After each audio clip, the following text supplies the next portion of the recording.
परमात्मपदीचे शेष ना काही तेया सुसास होय एवढी कास घातली तेणे. रुक्मिणी प्राणसंजीवन भक्तजनवत्सल अकारण करुणावरुणालय अनंत गुणगण निधान.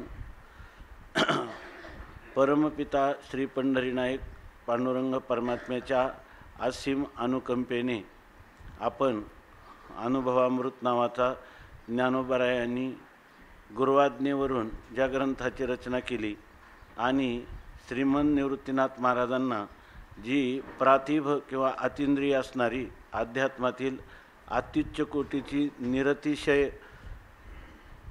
सच्चिदानंद घनत्वाला अभिव्यक्त करणारी जी अनुभूती, ती अनुभूती किंवा त्या अनुभूतीच्या स्वरूपाचं परिचायक अशा प्रकारचे मुमुक्षूंसाठी जी सिद्धाची लक्षणं ती साधकाची साधना असतात, या न्यायाने मुमुक्षूंच्या परिचायक अशा प्रकारच्या ग्रंथाची अतिंद्रिय अनुभूतीचं वर्णन करणारी ही ग्रंथरचना केली गेली.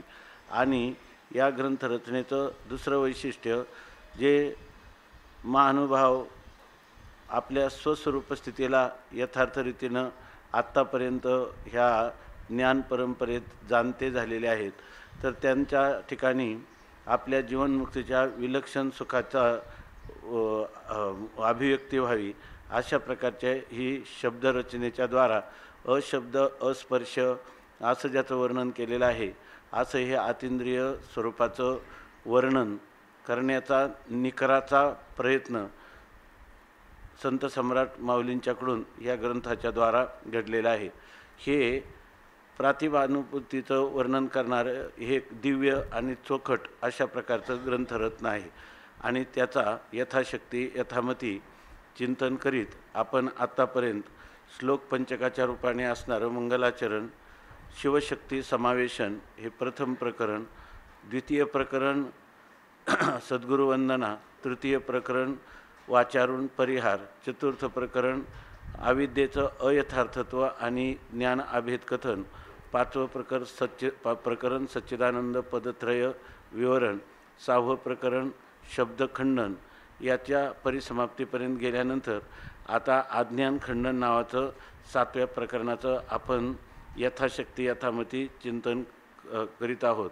आणि त्यामध्ये ज्ञानोबारायांचा मुख्य जो झोक आहे किंवा जे धोरण आहे ग्रंथाचं, त्याच्यामध्ये अज्ञानाची असिद्धी आहे.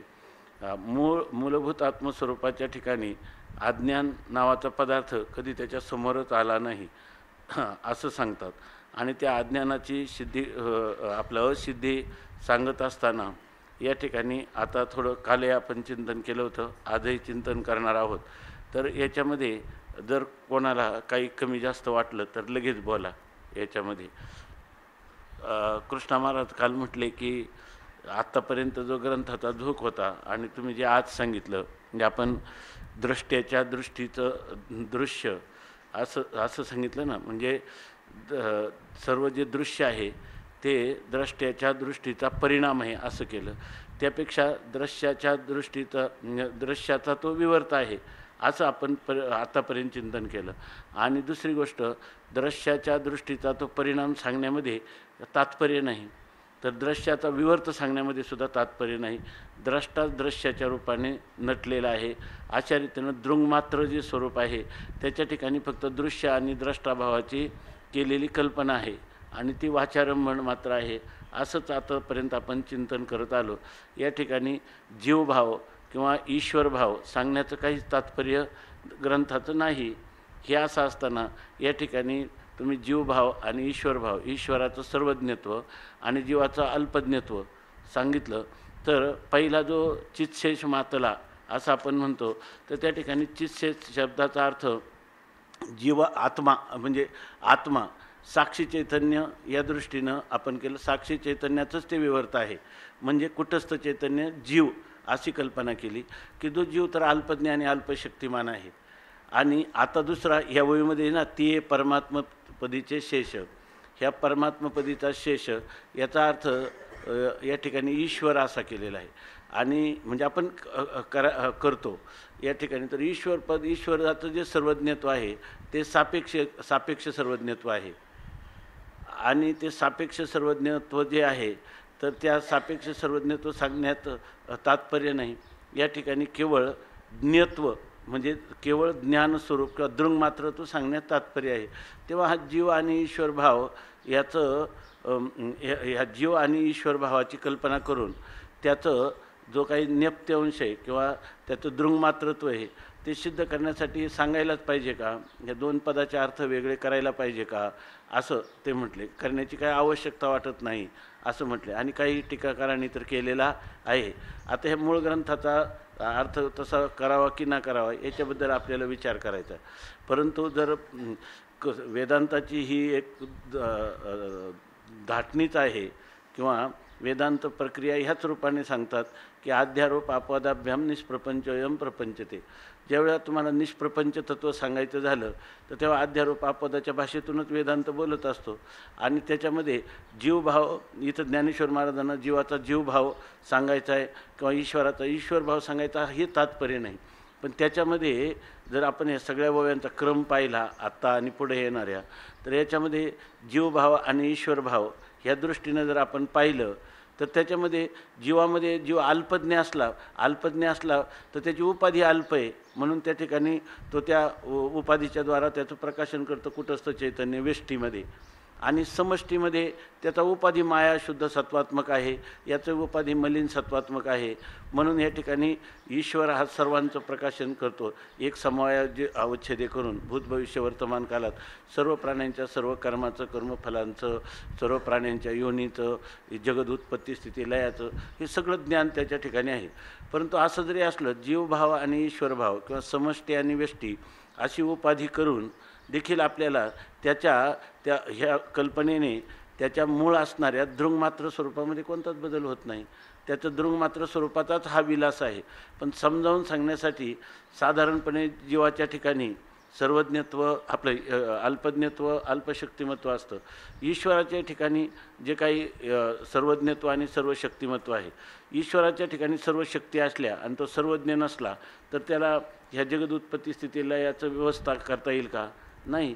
आणि जीवाच्याही ठिकाणी जर त्याच्या ठिकाणी ज्ञानांश नसला आणि तो ज्ञानांश जर पूर्ण नसेल तर जीवाच्या ठिकाणी सर्व उपाधीचं म्हणजे त्याच्या ज्या कुटस्थ चैतन्य आहे त्याच्या ठिकाणी जागृती स्वप्न सुषुप्ती या सगळ्या अवस्था आगमापायी आहेत. परंतु त्याचा दृंगमात्र दृष्टेपणाने जो असणारं दृष्टृत्व आहे ते अबाधित आहे की नाही? मग त्याला तुम्ही ईश्वर भावातही ते तसंच आहे आणि जीवभावातही ते तसंच आहे आणि त्याचाच हा सर्व विलास आहे असं सांगितल्यासारखं होणार नाही का? अर्थात होईल. म्हणून बाई ह्याही पद्धतीनं एक आपण चिंतन करायला काही हरकत नाही. आणि त्या ओव्या ज्या आहेत तर त्या ओव्या आपल्याला समोर तशा दिसतात आहे. आता हे दर्शनरिद्धी बहुवसा आणि चित्सेसू मातला आयसा जे शिळा न पाहे आरिसा वेद्यरत्नाचा याच्यामध्ये जर वेष्टी उपाधी आपण घेतली तरी त्याची संगती लागते त्याची संगती लागते. आणि आता जी ओवी आहे ते परमात्मपदीचे शेष ना काही ते सुवास होय एवढी सुसास होय एवढी कास घातली तेने. याच्यामध्ये जर आपण ईश्वर भाव घेतला तरी त्याच्या दृंगमात्र दृष्टेपणात कोणत्याही प्रकारचा बाध न येता या ठिकाणी ह्या ओवीमध्ये ईश्वर असा अर्थ किंवा समष्टी माया उपाधी किंवा ज्याला आपण तो शुद्ध सत्वात्मक असणारी उपाधीची कल्पना करून त्याचं स्पष्टीकरण आपण करू शकतो आहे की नाही? बरं, हे काही याचं तात्पर्य नाही. ईश्वरभाव किंवा जीवभावाची सिद्धी करून देणारं हे चिंतन नाही. ईश्वरभाव आणि जीवभावाचा निराश करून केवळ दृंगमात्र चैतन्यालाच अवशिष्ट ठेवून नंतर त्या दृष्टीनं पाहिलं तर हा सर्व काय आहे त्या केवळ चैतन्याचाच हा विलास आहे असं सांगणारं चिंतन आहे. त्यामुळं व्यष्टी समष्टीची उपाधीची संकल्पना करून आपण जरी हा विषय समजावून घेतला तरी त्याच्यामध्ये काही फार अन्यथा होतं अशातला काही भाग नाही असं आपल्याला चिंतन करायचं. तर आता एकच आपली धाटणी चाललेली आहे तर ती तर आहेच आहे, त्याच्याबद्दल काही नाही. परंतु संगती सांगण्यासाठी ज्याला वेदांताचे प्रकरण ग्रंथाचे किंवा वेदांत परिभाषेचे ज्याला संस्कार असतात त्याच्या दृष्टीनं हे चिंतन आपल्याला करता येतं. कारण अनेक ठिकाणी आपण हे सर्व स्पष्टीकरण करून पुन्हा काय म्हणत असतो, ते सर्व वाचारंभन आहे. दृश्यसुद्धा वाचारंभन आहे, दृश्य सापेक्ष द्रष्टासुद्धा वाचारंभन आहे, बरोबर ना. आणि केवळ आत्माच तो आहे. आता इथं खरी शंका इथून झाली की अशा प्रकारचं जर केवळ चैतन्य आहे तर त्या ठिकाणी हे दृश्याला कारण असंग निर्विकार चैतन्य नाही. मग नाही तर अर्थात हा अज्ञान मानून त्या अज्ञानाचाच परिणाम म्हणून हे दृश्य आहे असं मानण्याची पद्धत आहे. परंतु ही पद्धत जी आहे, बारकाईने विचार केला, गांभीर्याने विचार केला तर ही पद्धती योग्य नाही. कारण काय आहे की अज्ञान मानून जर तुम्ही अज्ञानाचा परिणाम म्हणून हे दृश्य मानलं तर याचा अर्थ तुम्हाला सांख्यवाद गळ्यात पडेल, आहे की नाही. नंतर तुम्ही या ठिकाणी शुद्ध सत्वात्मक जर माया मानली, बरोबर ना, शुद्ध सत्वात्मक मायेचा हा परिणाम आहे असं जर तुम्ही म्हटलं तर पण तो कसा झालेला आहे. तुम्ही म्हणता की चैतन्याच्या अधिष्ठानाला ग्रहण करून जे माया प्रतिबिंबित चैतन्य आहे ते याचं अभिन्न निमित्तोपादान कारण झालं आहे असं तुम्ही स्पष्टीकरण करता, बरोबर आहे ना. मग हे जर तुम्ही स्पष्टीकरण करत असाल की ह्याचं तर खऱ्या अर्थाने जर पाहिलं तर याच्या ठिकाणी माया प्रतिबिंबित चैतन्याचा हा विलास आहे असं जर तुम्ही म्हणत असाल तर त्याच्यामध्ये प्रतिबिंबित जे चैतन्य आहे याचाच अर्थ असा झाला की यांना ह्या माया प्रतिबिंबित चैतन्यासहित मायेला आणि माया कार्याला ह्या दोघांनाही स्वतःचं सत्ताच पुरण नाही. ते तुम्ही चैतन्याचंच मानलेलं आहे का दुसरं कोणाचं मानलं आहे. बरं, चैतन्याला वेगळं केलं तर यांच्या ठिकाणी स्वतंत्र असं त्यांची सत्ता आणि स्फूर्ती कधीही सिद्ध होत नाही. तर मग असं म्हणण्यापेक्षा हा सगळा मायेचा विलास आहे किंवा हा ईश्वराचा विलास आहे असं म्हणण्यामध्ये खरा तुमचं चैतन्याचा विलास आहे असंच म्हणणं भाग आहे की नाही. किंवा तुम्ही प्रतिपादन करतानाही चैतन्याचाच विलास हे असं सांगता. किंवा जेव्हाच्या ठिकाणी जेव्हा चित्शेष मातलेला आहे असं म्हणतात तेव्हा हे मातणं जे आहे हे खरं अधिष्ठानाचंच म्हणणं चांगलं आहे का कारणाचं म्हणणं चांगलं आहे. अधिष्ठानाचंच आहे. तेव्हा या ठिकाणी कार्य आणि कारण महाराज काय म्हणले, कृष्णा महाराज, की या ठिकाणी हे कधी अमृतानुभवाचा हा विषय आहे का.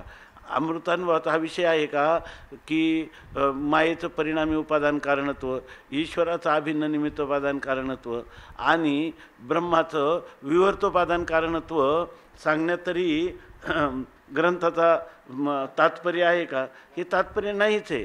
पण ज्या वेळेला तुम्हाला अशी शंका आली की जर म्हणजे त्या शंकेच्या पोटात हे दडलेलं आहे मागच्या, जर तुमचा परमात्मा असंग निर्विकार आहे आणि हा एवढा आम्हाला हे दिसणारा दृश्याचा जेवढा विलास दिसतो याला कारण काय. बरं, तुमचं चैतन्य इतका असंग आहे की ते स्वतःचाही स्वला विषय करत नाही, अन्याला तर विषय करत नाही, विषयच करत नाही म्हणजे त्याच्या ठिकाणी आता त्रैकालिक अत्यंत अभावच आहे. अशा वेळेला हे जे दृश्य दिसतं ह्या दृश्याचा उभारा जीवानी केला आहे काय चैतन्याने केला आहे का ईश्वराने केला किंवा कोणी केला याचं आम्हाला तुम्ही उत्तर सांगा असं म्हटलं तर मग या ठिकाणी आपण याच्यासाठी कल्पना दोन करून पंचदशीकाराने सांगितलं. एक जीवसृष्टी पण आहे आणि एक ईश्वर सृष्टी पण आहे, बरोबर ना. जीवसृष्टी पण आहे आणि ईश्वर सृष्टी आहे. मग तिथं काय केलं, अज्ञानाची कल्पना करून बंध मानला आणि अहम ब्रह्मास्मी ज्ञानाची कल्पना करून मोक्ष मानला, बरोबर आहे ना. तर त्या ठिकाणी जीवाची सृष्टी ही बंधाला कारण आहे, ईश्वराची सृष्टी बंधाला कारण नाही अशा प्रकाराने सांगून त्या ठिकाणी जे मूळ स्वरूप आहे याचा अर्थ जीवाची कल्पनाच आहे बंध आणि मोक्ष, बरोबर आहे की नाही. ईश्वराच्या सृष्टीत ईश्वर हा परमात्मपदीचाच शेष आहे. तर त्या ठिकाणी त्याला ईश्वराची उपाधी अशी मानलेली आहे की ज्या उपाधीच्या द्वारा त्याला कधीही त्याच्या मोक्षाला प्रतिबंध झाला नाही. तर म्हणजे त्याच्या ठिकाणी बंध कधी झाला नाही. त्यामुळं बंध निवृत्तीचा प्रयत्न ईश्वराला करण्याची गरजही नाही, कारण त्याच्या ठिकाणी हे नित्य ज्ञान आहे, बरोबर ना. अशा प्रकाराने सांगितलं. मग आता हे जे सगळं स्पष्टीकरण आहे त्या स्पष्टीकरणामध्ये कारणत्व कोणाला दिलं तर जगत कारणत्व ईश्वराला कसं आलं म्हणताना त्याला सर्वज्ञ म्हणावंच लागतं, आहे की नाही. आणि जीवाच्या ठिकाणी काय त्याच्या उपाधी हा अल्प किंवा परिच्छिन्न असल्यामुळं त्यालाही सर्वज्ञत्व येत नाही, त्याला अल्पज्ञत्व म्हणावं लागतं. पण अल्पज्ञत्व असो किंवा सर्वज्ञत्व असो त्याच्यातला असणारा जो नेपथ्यांश आहे तो नेपथ्यांश काय एकच आहे, दोघांचा, फक्त उपाधी भेदामुळे त्याला नावं आली, कुटस्थ चैतन्य आणि ब्रह्मचैतन्य अशी नावं आली, बरोबर ना. आणि या ठिकाणी जीवाच्या सापेक्ष ईश्वराची कल्पना करावी लागली आणि तुम्हाला दोघांतला असणारा नेपथ्यांश किंवा त्याच्यामध्ये असणारा सदंश, चिदंश आणि आनंदांश आणि त्याच्यामध्ये असणारे परस्परामध्ये कधी त्यांच्यामध्ये भेद नाही. सच्चिद आणि आनंद यांच्यामध्ये भेद नसून सच्चिद आणि आनंद हे परमात्म्याचं स्वरूप आहे असंच वेदांत सांगतो. आणि शेवटी त्या सच्चिदानंदालाच अवशिष्ट ठेवतो. अवाच्य असणारं सच्चिदानंद रूपत्व त्यालाच अवशिष्ट ठेवतो, त्यालाच ब्रह्मचैतन्य असं म्हणतो. अशी वेदांताचीच पद्धत आहे की नाही. आता हे सगळं तुम्ही समजावून घेतल्यानंतर जर तुम्हाला पुन्हा हा शेष दिसतो कोणाला, तर हा खरा जर पाहिलं तर इथं जे सांगायचे तो सगळा चैतन्याचा किंवा चित्तचा तो विलास आहे. कारण अधिष्ठाना वाचून ह्या जर त्या पदार्थाला स्वतंत्र सत्ता आणि स्फुरण नसतं, तो पदार्थ फक्त वाचारंभन मात्र असतो. ते वाचारंभनत्व असल्यामुळं वाचारंभन पदार्थ तत्वता अभाव रूपच असतो. अधिष्ठानात त्यांनी कधी द्वैत निर्माण केलं नाही, बंध निर्माण केला नाही, त्याच्या निवृत्तीची अपेक्षा पण नाही. अशी स्थिती असेल तर तुम्हाला केवळ मोकळं अशा प्रकारचं चैतन्यच राहिलं की नाही. मग आता जर तुम्ही म्हणायला लागले जशा ह्या पद्धती आहेत कोणत्या, की मायेचा परिणाम आहे, बरोबर ना, किंवा ब्रह्माचा विवर्त आहे, ह्या जशा पद्धती आहे तसं तुम्ही त्याला असं म्हणू शकता ना, ते खरं काय आहे, ते संपूर्ण चैतन्यच आहे. आणि जेव्हा आपल्या स्वरूपाला पाहिलं जातं तेव्हा ते दृश्य रूपाने नटतं. चैतन्यच आपल्या स्वरूपाला पाहायला जातं तेव्हा ते दृश्य रूपाने नटतं, असं म्हणून ते आपणच आपल्याला पाहत असतं. असं जर म्हणणं ह्या सगळ्या केलेल्या चिंतनाचा पर्यवसान त्याच्यातच होतं की नाही. आणि ते पर्यवसान सांगण्यामध्ये ज्ञानोबरायांचं तात्पर्य दिसतं. म्हणून आपण ह्या पद्धतीनं चिंतन केलं तर ह्या चिंतनाचं सारांश कुठं आहे, तोच आहे. आणि जिथं तुम्ही एवढी जीवसृष्टी ईश्वरसृष्टी कल्पना केली त्याच्यामध्ये तुमचं तात्पर्य अर्थ काय निघाला, हेच निघाला. पण ज्ञानोबराय म्हणतात की इतका मोठा लांब पसारा मांडायचा आणि पुन्हा त्याला आटोपून घ्यायचं अध्यारोपाच्या अपवाद, त्यापेक्षा तुम्ही वस्तुनिष्ठ नजरेने पाहिलं तर त्याच्यामध्ये खरा काय आहे, खरा फक्त त्याच्या ठिकाणी चिन्मात्रच आहे. तुम्ही पाहता चिन्मात्राला आणि त्याला फक्त दृश्य असं नाव देता. आणि ते जे पाहणार आहे ना, जो विचार करता जो आहे ना, तो एक स्वतः चिन्मात्रच आहे. म्हणजे चिन्मात्राने चिन्मात्राला पाहिल्यासारखं आहे, दुसरं काही नाही. आणि ह्याच्यामध्ये जर पाहिलं तर जेवढा हा व्यवहार कशासाठी सांगतात, त्रिपुटीच्या द्वारा जेवढा व्यवहार होतो त्या त्रिपुटीमध्ये चैतन्यच अनुसूत आहे. प्रमाता जेव्हा अंतकरण उपाधी धारण करतो, प्रमाणाला जेव्हा आपला अंतकरण उपाधी धारण करतो, त्याचा काही अंश होणारा परिणाम, बरोबर ना, तर त्याचा अंतकरण वृत्तीला धारण करतो. आणि ती अंतकरण वृत्ती काय करते, विषयाच्या आकाराला प्राप्त होते. तेव्हा त्यालाच प्रमाता, प्रमाण आणि प्रमेय अशी फक्त नावं येतात. आणि त्या ज्या उपाधी आहेत त्या उपाधी वाचारंभन मात्र आहे. त्या उपाधीमध्ये होणारा परिणामसुद्धा वाचारंभन आहे. आणि त्यामुळं त्या एका चैतन्याला येणारी नावंसुद्धा काय आहेत, वाचारंभन आहे. ते एकच चैतन्य त्या ठिकाणी आहे. म्हणजे आता जर तुम्हाला वेदांताचा तात्पर्यभूत विषय कळला असेल तर हे सर्व चैतन्यच आहे. चैतन्याची शोभा म्हणजे चैतन्यच शोभारूपाने तुम्हाला वाटत आहे, शोभा नाहीच आहे, चैतन्यच आहे असं सांगण्याचा त्याचा अर्थ निष्पन्न होतो. म्हणून या पद्धतीनं स्पष्टीकरण करणं म्हणजे जरा सोपान परंपरेनं करणं आहे की नाही. आणि ते जे आहे तर ते एकदम आपल्या स्थानावर राहून आत्मस्वरूपात राहून बोलणं आहे. आणि हा अनुभवामृत आहे तो स्वरूपात राहूनच बोलत असल्यामुळं आपल्याला हा अर्थ काही एवढा भावत नाही किंवा त्याच्यामध्ये समाधान वाटत नाही. असं तुम्ही काल केलेल्या चिंतनाचं याच्यामध्ये कारण काय आहे, 2 वेळा हा शब्द आला आहे. पाठीमागं आला आहे 125 ओळीमध्ये दर्शन रिद्धी बहु असा चित्शेषू मातला ऐसा, असं आपण त्या ठिकाणी काय केलं, वेष्टी उपाधी असणारा जीव असा अर्थ केला चित्शेषचा. आणि इथं परमात्मपदीचा शेष म्हणजे या ठिकाणी परमात्म स्वरूपावर राहणारी जी, त्याच्या एका अंशावर राहणारी जी माया आहे आणि त्या ती माया परमात्म्याच्या प्रतिबिंबाला ग्रहित करून ईश्वर भावाला प्राप्त होते. तेव्हा हा चित्शेषच मातलेला आहे. म्हणून परमात्मपदीचे शेष या ठिकाणी आपण ईश्वर अशा प्रकारचा अर्थ यांनी केलेला आहे काही महापुरुषांनी. आणि तो अर्थ केला तरी याच्या मूळ जो ग्रंथाचा असणारा जो झोक आहे, तो त्याच्या झोकामध्ये काही फार फरक होतो असं नाही, फक्त आपल्याला थोडंसं दुरून ज्या काही वेदांत प्रक्रिया ग्रंथाचे जे संस्कार आहेत त्याला अनुरूप असा अर्थ करता येईल, एवढंच आपल्याला म्हणायचं. तर आता तशा प्रकारचं चिंतन इथं परमात्मपदीचा शेष हे अर्थ घेऊन आपण का म्हणून बोललो त्याच्याविषयी झालं. आता इथं ज्या मूळ ओवी आहे ते आपण पाहू. आणि याच्यामध्ये असं दिसतं पण की दुसरी एक कुठं ओवी आहे बघा, मला वाटतं चांगदेव 65 किंवा कुठं आहे, आणि याला श्रुतीप्रमाणेच त्यांनी दिलेलं आहे. ते परमात्मपदीचे शेष 129 क्रमांकाची ओवी आहे.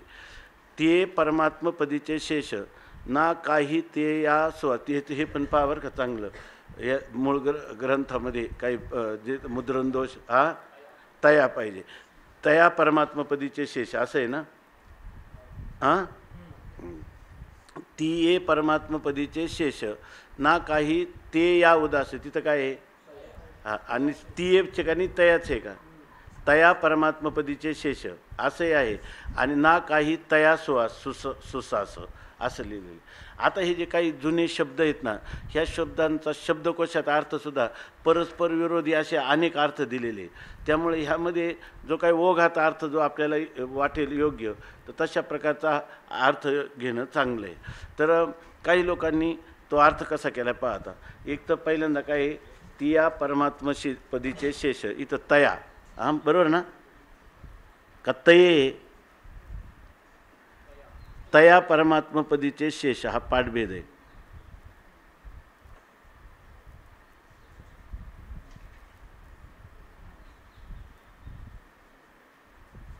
नंतर पुन्हा ना काही तया, हां तया सुसास, होय एवढी कास घातली तेने, हां सुसास, आणि होय एवढी कास, आणि होय एवढी कास घातली जेने.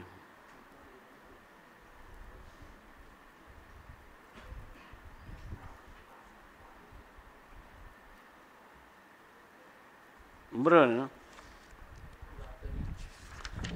घातली जेने असं एवढं.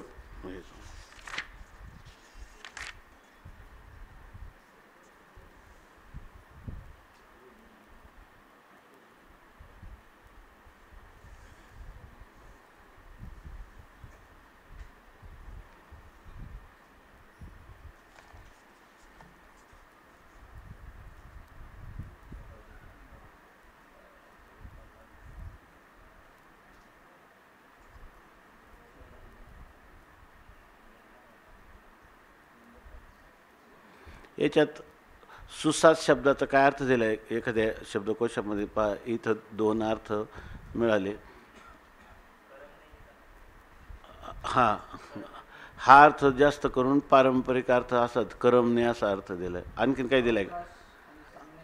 हां, अर्थ का असे 2-3 अर्थ झाले. करमणे, हां असे 3 शब्द. करमणे,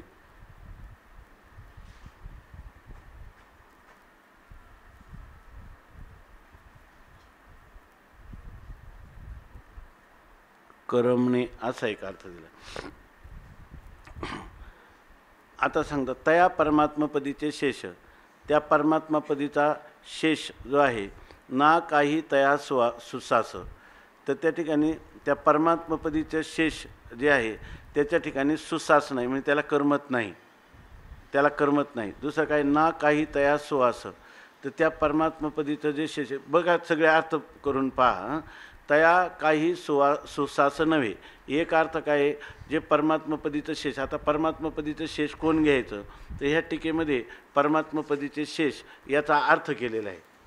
तो अर्थ असा केला की जेव्हा चित्तचं वैभव नाही, चांगलं बघा, हा सगळं थोडंसं असं वृक्ष वाटेल, पण बा वयांचा अर्थ करताना पहा की त्या ठिकाणी परमात्मपदीचं शेष या शब्दाचा त्यांनी सरळ अर्थ केला.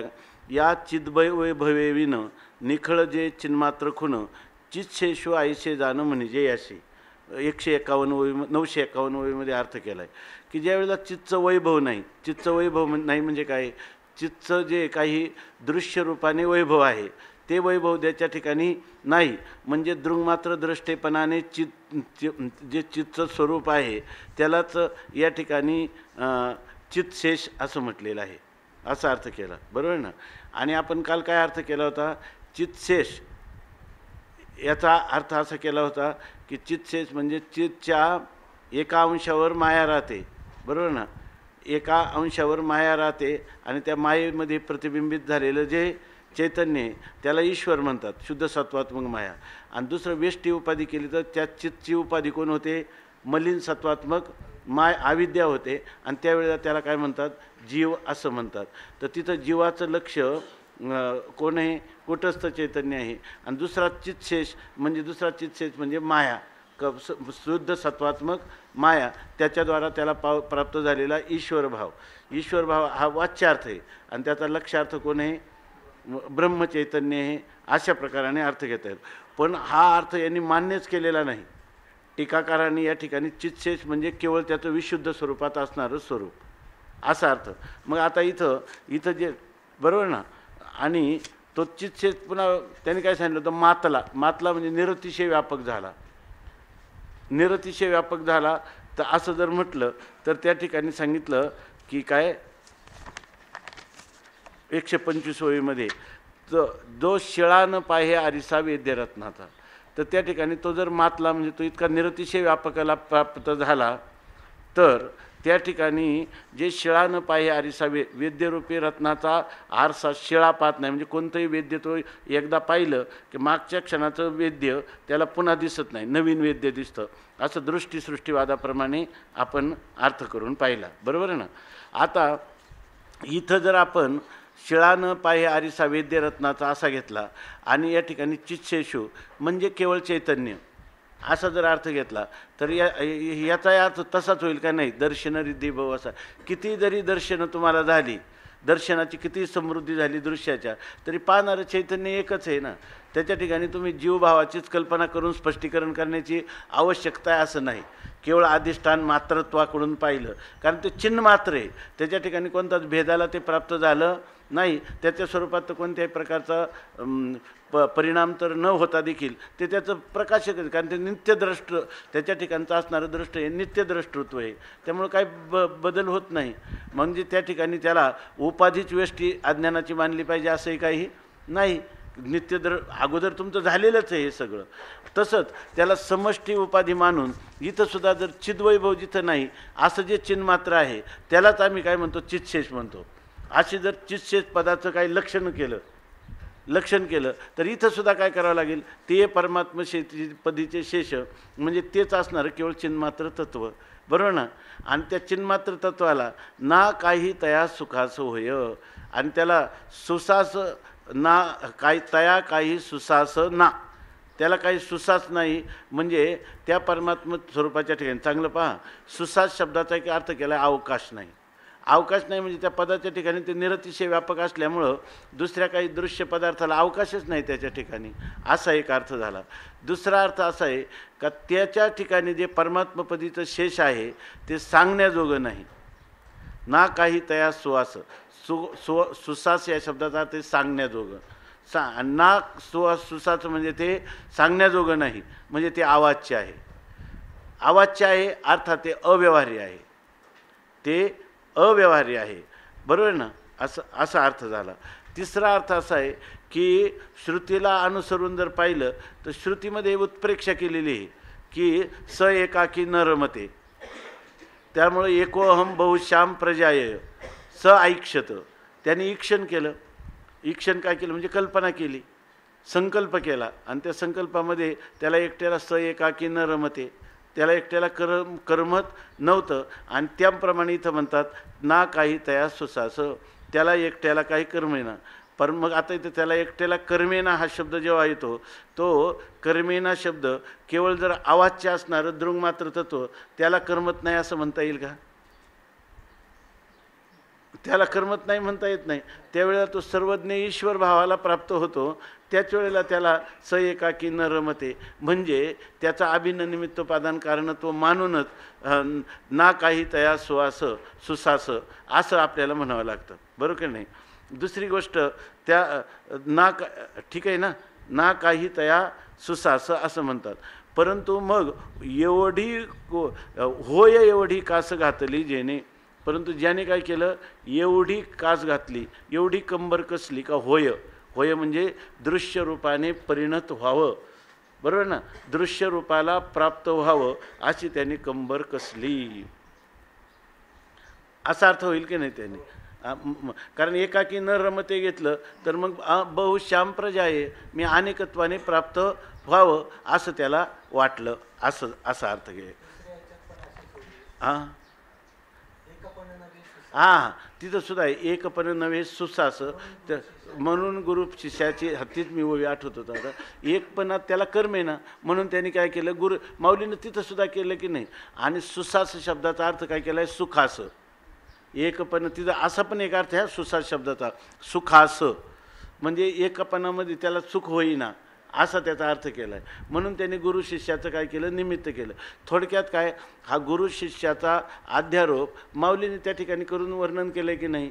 म्हणून इथं परमात्मपदीचे शेष ह्या ठिकाणी आपण त्याची समष्टी माया उपाधी मानून किंवा शुद्ध सत्वात्मिका माया ही त्याची उपाधी वाचून तया सुसास नव्हे होय एवढी, आणि तरीसुद्धा होय म्हणजे त्यांनी अध्यार केला की ब्रह्मांड होय, तरीसुद्धा ही सगळी ब्रह्मांड रचना करावी म्हणून तेने कास घातली, किंवा त्या शुद्ध चैतन्याने काय केला, उपाधीचा स्वीकार केला. किंबहुना त्याने असं लिहिलं का प्रकृती हीच कोणी कास कंबर, आणि ती कंबर त्यांनी कसली आणि अनेकत्वाला प्राप्त व्हावं, बहुश्याम प्रजायेय अशा प्रकारचा त्याला संकल्प झाला. अशा प्रकारचा या अर्थ केलेला आहे. आता आपण मूळ टीकेत काय येते तर पाहणारच आहोत.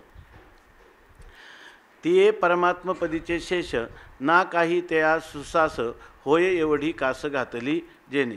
आता याच्यामध्ये आपण ब्रह्मांड होय एवढी कास त्याने घातली असं म्हटलं तर ब्रह्मांड पदाचा काय केला, इथं आद्यहार केला. आणि आद्यहार करून केलेला अर्थ हा निकृष्ट अर्थ असतो. हा अर्थ काय असतो, निकृष्ट असतो. तेव्हा आता ह्या संबंधाने टीकाकार काय म्हणतात ते पहा. आणि ह्या ओळीचं चिंतन करण्याच्या अगोदर ह्या टीकाकारांनी शिवकल्याण स्वामींनी ह्या नित्यानंद ऐक्य दीपिकेमध्ये ह्या ओळीचं अवतरण दिलेलं आहे की जे आपण काल पाहिलं. ते अवतरण काय दिलेलं आहे, अहो बघा म्हणून तिथं पाठीमागे त्यांनी याच्यासाठी हे दिलं होतं की चांगलं बघा याच्यामध्ये याचा अर्थ इथं आता ईश्वर भाव स्वीकारावा की नाही, जीवभाव आणि ईश्वर भावाची कल्पना करून याचं स्पष्टीकरण करावं की नाही, हे टीकाकारांना किंवा ज्ञानोबरायांना अभिप्रेत अर्थ आहे की नाही, किंवा याची गरजही नाही, याच्याविषयी आपल्याला विचार केला पाहिजे. तर त्यांनी काल काय सांगितलं होतं, एक ब्रह्मगीतेमधलं प्रमाण दिलं होतं, अतः कारणविज्ञानात सर्व विज्ञानम आस्तिकः सुतराम उपपन्नम ही न संदेह अस्ति कश्चन इति ब्रह्मगीतायाम. म्हणजे कारणाचं तुम्हाला विशेष स्वरूपाचं ज्ञान झालं की त्या ठिकाणी सर्व विज्ञानम तुम्हाला सर्वच कार्य, म्हणजे कारणाला तुम्ही जाणलं की सर्वच कार्याला जाणल्यासारखं आहे. आता कारणाला जाणलं म्हटल्यानंतर निमित्त कारणाला, उपादान कारणाला किंवा अभिन्न निमित्त कारणाला किंवा विवर्तोपादान कारणत्वाला, कोणत्या कारणत्वाला जाणलं म्हणजे तुम्ही खऱ्या अर्थाने सर्वच जाणल्यासारखं आहे. वेदांताच्या धाटणीनं जर विचार करायचा झाला तर या ठिकाणी कारण म्हणजे अधिष्ठानाला जाणलं की सर्वच आद्यस्थ पदार्थाला जाणल्यासारखंच आहे की नाही. एकेन विज्ञातेन सर्व विज्ञातम भवति. एकाला जाणलं की सर्व जाणलं जातं. या ठिकाणी कोणतं अधिष्ठानाला जाणलं तरीही तुम्ही सर्वच पदार्थांना जाणल्यासारखं आहे. कारण ज्या पदार्थांना स्वतःची सत्ता स्फुरण नसते ते पदार्थ काय असतात, ज्याच्या सत्तेनं ज्याची सत्ता आणि स्फुरण घेऊन सत्तावान आणि स्फूर्तिमान झालेले असतात, तद्रूपच असतात. किंवा अधिष्ठान ज्ञानानंतर आद्यस्थ पदार्थाची निवृत्ती ही भावरूप अधिष्ठानामध्येच होते, असा वेदांताचाही सिद्धांत आहे. त्यामुळं तुम्ही असं पण म्हणू शकता की कारणाचं ज्ञान झालं की सर्वच कार्यरूप प्रपंचाचं ज्ञान सर्वच कार्यरूप प्रपंचाचं ज्ञान झालं असं सगळे आस्तिक दर्शनकार मानतात. बरं, त्यांचं सुतराम उपपन्नम हे त्यांचं अगदी तंतोतंत हे युक्तियुक्त पण आहे आणि न संदेह अस्ति कश्चन, कोणताही याच्यामध्ये संशय घेण्याचं कारण नाही. अशा म्हणजे युक्तियुक्त आहे, श्रुतीप्रमाणाला अनुसरून पण आहे आणि अनुभवाला पण अनुसरून आहे. कोणत्याही गोष्टीचा विचार हा श्रुतियुक्ती आणि अनुभूतीनंच करायचा असतो, त्याला हे सर्व अनुसरण आहे असं त्यांनी सांगितलं. आणि म्हणून म्हणतात, पुन्हा दुसरं प्रमाण दिलं, मत्त परतरम नान्यत किंचित अस्ति धनंजय, माझ्या वाचून दुसरं अन्य काहीही नाही, म्हणजे केवळ मीच मी आहे, म्हणजे निरतिशय व्यापक रूपाने माझीच व्याप्ती सर्वत्र आहे असं परमात्म्याने सांगितलेलं आहे. इति भगवद्वचनम. म्हणून आणि ह्या सगळ्याचं काय झालं, मनोनी दृश्य जे दृश्य विलासमान ती एकली चिन्मात्र खुन, या दृश्याचे दृश्यपण अनुभवी विरे.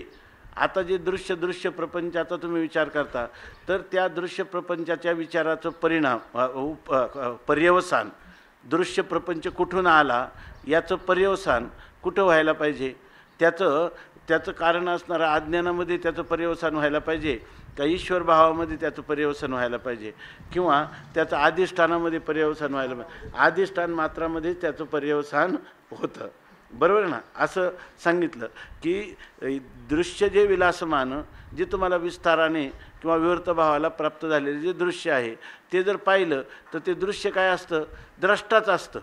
ते एकली चिन्मात्र खुण, ते एकटंच चिन्मात्र परमतत्वच त्या ठिकाणी असतं. बरं, ते दृश्याचा बाध केल्यावर असतं का दृश्य दिसत असताना धडधडीत असतं आहे की नाही. अशा प्रकारची स्थिती आहे. म्हणून ही एकली चिन्मात्र खुण, या दृश्याचे दृश्यपणा अनुभवी रे. पण अगोदर तुम्हाला जे दृश्य दिसतं त्या दृश्याचं पर्यवसान कुठं होत असतं, अनुभव स्वरूप आत्मचैतन्यामध्येच त्याचं काय होतं असतं, ते विरून जातं म्हणजे त्याच्यामध्ये ते दृश्य आत्मस्वरूपाच्या ठिकाणी त्रैकालिक अत्यंत अभाव रूप होऊन केवळ चैतन्य उर्वरित राहतं, अवशिष्ट राहतं, असाच अर्थ घ्यायचा नाही. यालाच म्हणायचं ना, दृश्याचं दृश्यपण हे अनुभवामध्ये विरून जातं. कापुराची वाती उजळली ज्योती आणि ठाईचं समाप्ती झाली जैसी, अशा प्रकारची स्थिती आहे. झालं इथपर्यंत. आता पुढं सांगतात, अहो शेवटच्या ओळीत सांगितलं, अहो चिन्मात्र अन्यथा कधीही नव्हे. आता जे चिन्मात्र आहे ते चिन्मात्र कधीही अन्यथा नव्हे, म्हणजे कधी ते चिन्मात्र भाव सोडून ते दृश्य भावाला कधी प्राप्तच झालं नाही. आणि जेव्हा दृश्य भावाचं तुम्हाला बरोबर ना प्रतीती आली, तेव्हा त्याचं स्वरूप प्रतीती मात्र वाचारंभण आणि अभावरूपच खऱ्या अर्थाने होतं. त्यामुळं ते चिन्मात्र कधी अन्यथा झालेलं नाही. तेनेची दृश्य व्यवहारही होय आणि त्याच्यावरच हा सगळ्या दृश्य प्रपंचाचा व्यवहारसुद्धा झाला. म्हणजे व्यवहार सगळा झाला म्हणजे याचा अर्थ चिन्मात्र तत्वामध्ये कोणत्याही प्रकारचा परिणाम न होता सगळ्या दृश्य व्यवहारामध्ये त्या चिन्मात्र तत्वाचीच व्याप्ती आहे, बरोबर ना. दृश्य व्यवहारही तेनेची होय, त्याच्यामुळंच झाला, त्याने केला नाही पण त्याच्या वाचून झाला नाही, अशी जी स्थिती आहे. पुढे याचे अभिप्राय बोलत असो, पुढेही याच अभिप्रायाने बोलतो. म्हणजे आता पुढं कोणता अभिप्राय घ्यायचा याचा, हा अभिप्राय घ्यायचा का चैतन्य वाचून दृश्य नाही, बरोबर ना. परंतु चैतन्य दृश्य भावाला कधीच प्राप्त झालं नाही. ही त्याच्या चिन्मात्राचा अखंडत्व जे आहे ते अखंडत्व कधीच खंडित झालं नाही. आणि ज्यावेळेला दृश्य प्रपंचाची तुम्ही संगती लावता त्यावेळेला त्याची स्वतंत्र रीतीनं अज्ञानाचा परिणाम म्हणून तुम्हाला संगती सांगता येणार नाही, किंवा अभिन्न निमित्तोपादान कारणापर्यंत थांबून केवळ ईश्वर भावाने त्याची संगती लागणार नाही. त्याची खरी संगती आहे की ते चिन्मात्रच आहे. आणि हा जो तुम्ही कोणता निमित्तोपादान कारणत्वाचा, अभिन्न निमित्तोपादान कारणत्वाचा किंवा परिणामी उपादान कारणत्वाचा केलेली काय आहे, केवळ कल्पना आहे. आणि ती कल्पना काही नाही विकल्पो नाही वस्तू, अशी खरी स्थिती आहे. आणि हे वेदांताचा खरा हा अभिप्राय आहे. ही गोष्ट आपण समजावून घ्यावी असं ज्ञानोबरायांना वारंवार वाटतं आणि त्या दृष्टीने हे चिंतन चाललेलं आहे. आणि आता याच्यानंतर असं ते म्हणतात ना की पुढे याचे अभिप्राय बोलतात, हाच अभिप्राय मनात धरून मी आता पुढं बोलत आहे. म्हणजे आता हा अभिप्राय आपण ठळक लक्षात घ्यायचा की कोणता अभिप्राय लक्षात घ्यायचा, सगळं चिन्मात्र आहे हा अभिप्राय आहे. आणि जेव्हा दृश्य प्रपंच दिसतो तो चिन्मात्र अधिष्ठानच दृश्य प्रपंचाच्या रूपाने भासत आहे. मधी नो व्हाया काय मीडिया, याला मध्ये कोणतंही माध्यम नाही किंवा माध्यम स्वीकार. अर्थात हे कधी तत्त्वचिंतकासाठी चाललेले आहे की नाही. याच्यामध्ये तुम्हाला कर्मठता किंवा भावुकता किंवा भक्ती सिद्धांत याची भीड ठेवून हा विचार चाललेला नाही, किंवा द्वैताची भीड ठेवून किंवा ईश्वरवादाची भीड ठेवून हा विचार चाललेला नाही. बरोबर ना. कार्य कारणता, व्याप्य व्यापकता, बरोबर ना, अधिष्ठान अध्यस्त, विशेषण विशेष्य, असे काही भाव धरून ह्या संकल्पना तुमच्या मनात असतील तर ह्या कल्पना सगळ्या झुगारून केवळ अधिष्ठान मातृत्वाने तुम्ही पहा, आहे की नाही. ज्ञानोबा आहे तिथं बसून आपल्याला सांगतात अनुभूतीत त्या ठिकाणी चिरस्थिर अनुभूतीचं स्वरूप काय आहे, ते स्वरूप वास्तव आहे. आणि त्याच वास्तवतेचं दर्शन आपल्याला शब्दाच्या माध्यमातून करून देतात. तर कोणते कोणते शब्द होतात तर तिथं मागं सांगितलं की दर्शन रिद्धी बहुवसा चिच्छेशू मातला आयसा असं वर्णन केलं. तेच अजून त्याच भावामध्ये त्याच अभिप्रायाने या ठिकाणी म्हणतात तिये परमात्मपदीचे शेष ना काही तया सुसास आणि होय एवढी कास घातली तेने. आता याचा आपण अन्वयानुरूप अर्थ करून पाहिला. एक अर्थ आपण काय केला, कोणता अर्थ केला आपण सगळा ईश्वर भावाने अर्थ करून पाहिलं, बरोबर ना. असा अर्थ केला. परमात्मपदीचे शेष म्हणजे परमात्मपदीचे शेष म्हणजे परमात्म्याच्या काही अंशावर असणारी जी शुद्ध सत्वात्मक माया उपाधी आणि त्याच्यात प्रतिबिंबित झालेलं चैतन्य, आणि ते चैतन्य त्याला एकट्याला करमत नाही. आणि म्हणून त्यांनी एवढी आपण ब्रह्मांड रूपाने नटावं एवढी कास घातली म्हणजे कंबर कसली, असा अर्थ केला, बरोबर ना. आता हा आपला आपण केलेला आपल्या सरळ सरळ किंवा दुसऱ्याही लोकांनी केलेला दुसऱ्यांनी ज्याचा त्याचा अन्वय केला. काही लोकांनी तर त्याच्या शब्दांचं एवढं काही पाहिलं नाही त्याच्याकडं बारकाव्यानं, तर ते अर्थ लागत पण नाहीत, ते सोडूनच द्यायचे. पण ज्यांचा अर्थ पारंपरिक वेदांताप्रमाणे लागतो तर त्याप्रमाणे हा अर्थ आपण होऊ शकतो असं मानलं. आता ह्या अभिप्रायाने बोलताना टीकाकार काय म्हणतात त्याच्यावरून त्यांनी त्या ओवीवर कसं चिंतन केलं हे आता आपल्याला पाहायचं, ठीक आहे ना. अहो निखळ जो नेप्तंश येथे वानिवे नाही उमस म्हणून परमात्म शेष पदशेष बोलील असे. याचा जर अर्थ केला ना तर कसा होईल बघा. आता हे ओव्यांचा अर्थ निखळ जो नेप्तंश, निखळ म्हणजे केवळ, निरुपाधिक निर्विशेष स्वरूपात असणारा जो नेप्त्यांश आहे म्हणजे त्याची दृंगमात्रता आहे, बरोबर ना. ती जी आहे जेथे वानिवे नाही उमस, ज्या ठिकाणी वाणीव म्हणजे काय त्रुटी, ज्या त्या ठिकाणी काय. आता पहिला केलेला अर्थ का असं आहे का,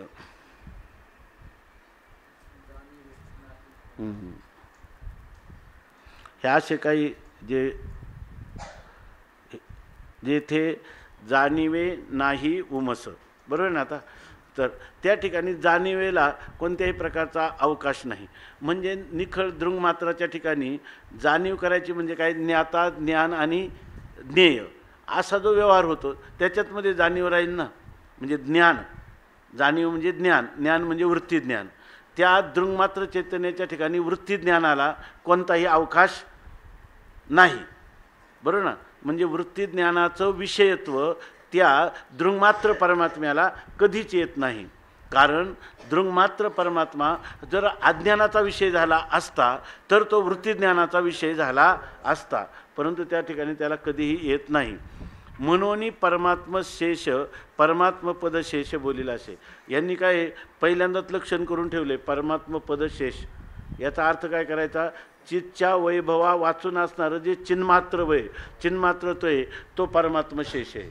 मग असा जो आणि म्हणून परमात्म पदशेष बोलेला असे असं जे दृंगमात्र स्वरूप आहे त्याला आम्ही त्याच्या बरोबर ना एक आमच्या पारिभाषिक शब्द अनियमे नियमकारिणी परिभाषा त्याच्या ठिकाणी आम्ही त्याला परमात्मपदशेष असं त्याचं लक्षण केलेलं आहे. ठीक आहे ना, बोललेलं आहे.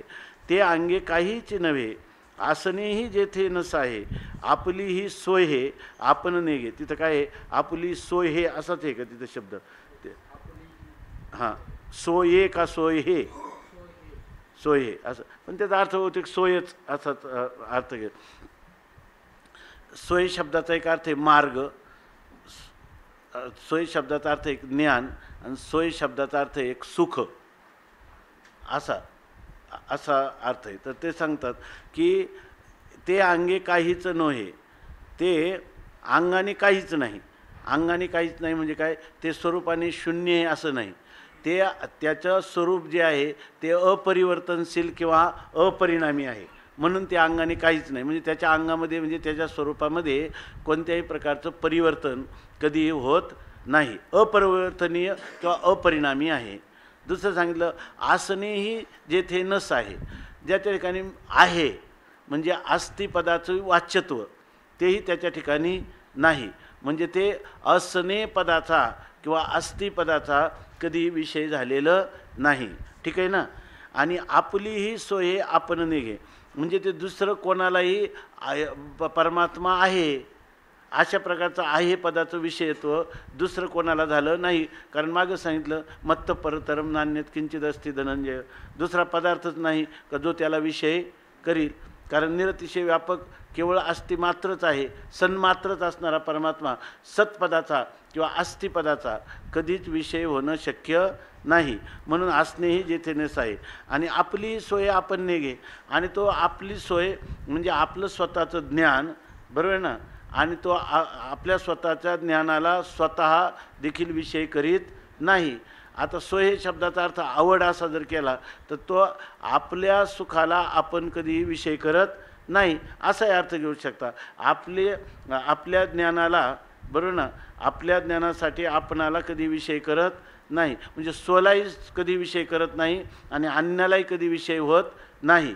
मग स्वला म्हणजे स्वच्या अस्तित्वाला, अस्तित्व हे त्याचं चिन्मात्रत्वाचं आणि म्हणजे त्याचं सन्मात्रत्व हे त्याच्या चिन्मात्रत्वाचं आणि आनंदमात्रत्वाचं देखील उपलक्षण घ्यावं आणि म्हणावं की आपली ही सोय आपण नाही घे. तो आपल्या आवडीचा विषय करून वेगळेपणाने त्याचं सुख भोगावं असंही त्याला कधी वाटत नाही. असा तो अकर्ता अभोगता अशा स्वरूपात तो विराजमान आहे. जिये दृष्टीने सोय नेगे, तेची दृष्टी देखावयाचे नि बागे, करुणी होया अंगे अवघेची दृश्य. आता हे झालं ना, हे त्याचं काय झालं, तात्विक वर्णन, ज्याला आपण म्हणतो ना अध्यारोप आणि अपवाद हे दोन्ही विकल्प ज्या स्वरूपाच्या ठिकाणी नाहीत असं असणारं विशुद्ध जे चिन्मात्र तो त्याचा आहे त्याच्या ठिकाणी हे वर्णन केलं.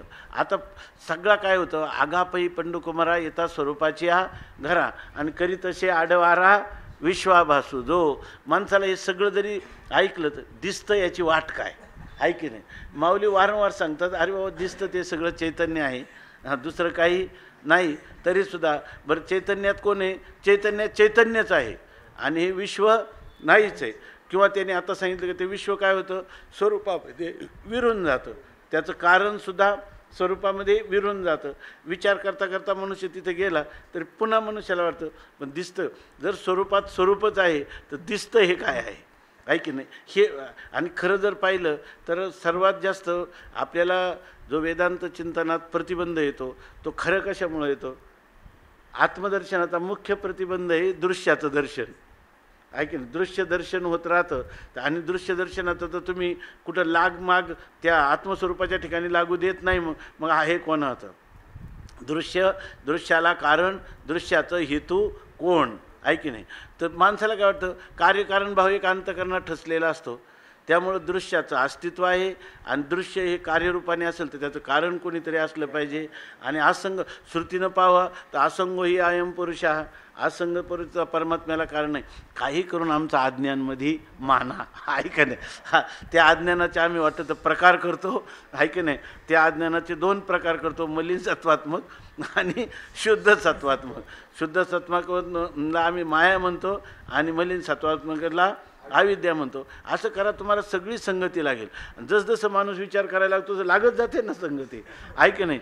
पण ती अध्यारोपाची आहे. आपल्यावर शास्त्रकारांनी दया करून त्यांना त्याचा अपवाद करायचा आहे आणि अपवाद करून आत्मस्वरूपाला अवशिष्ट ठेवायचं आहे.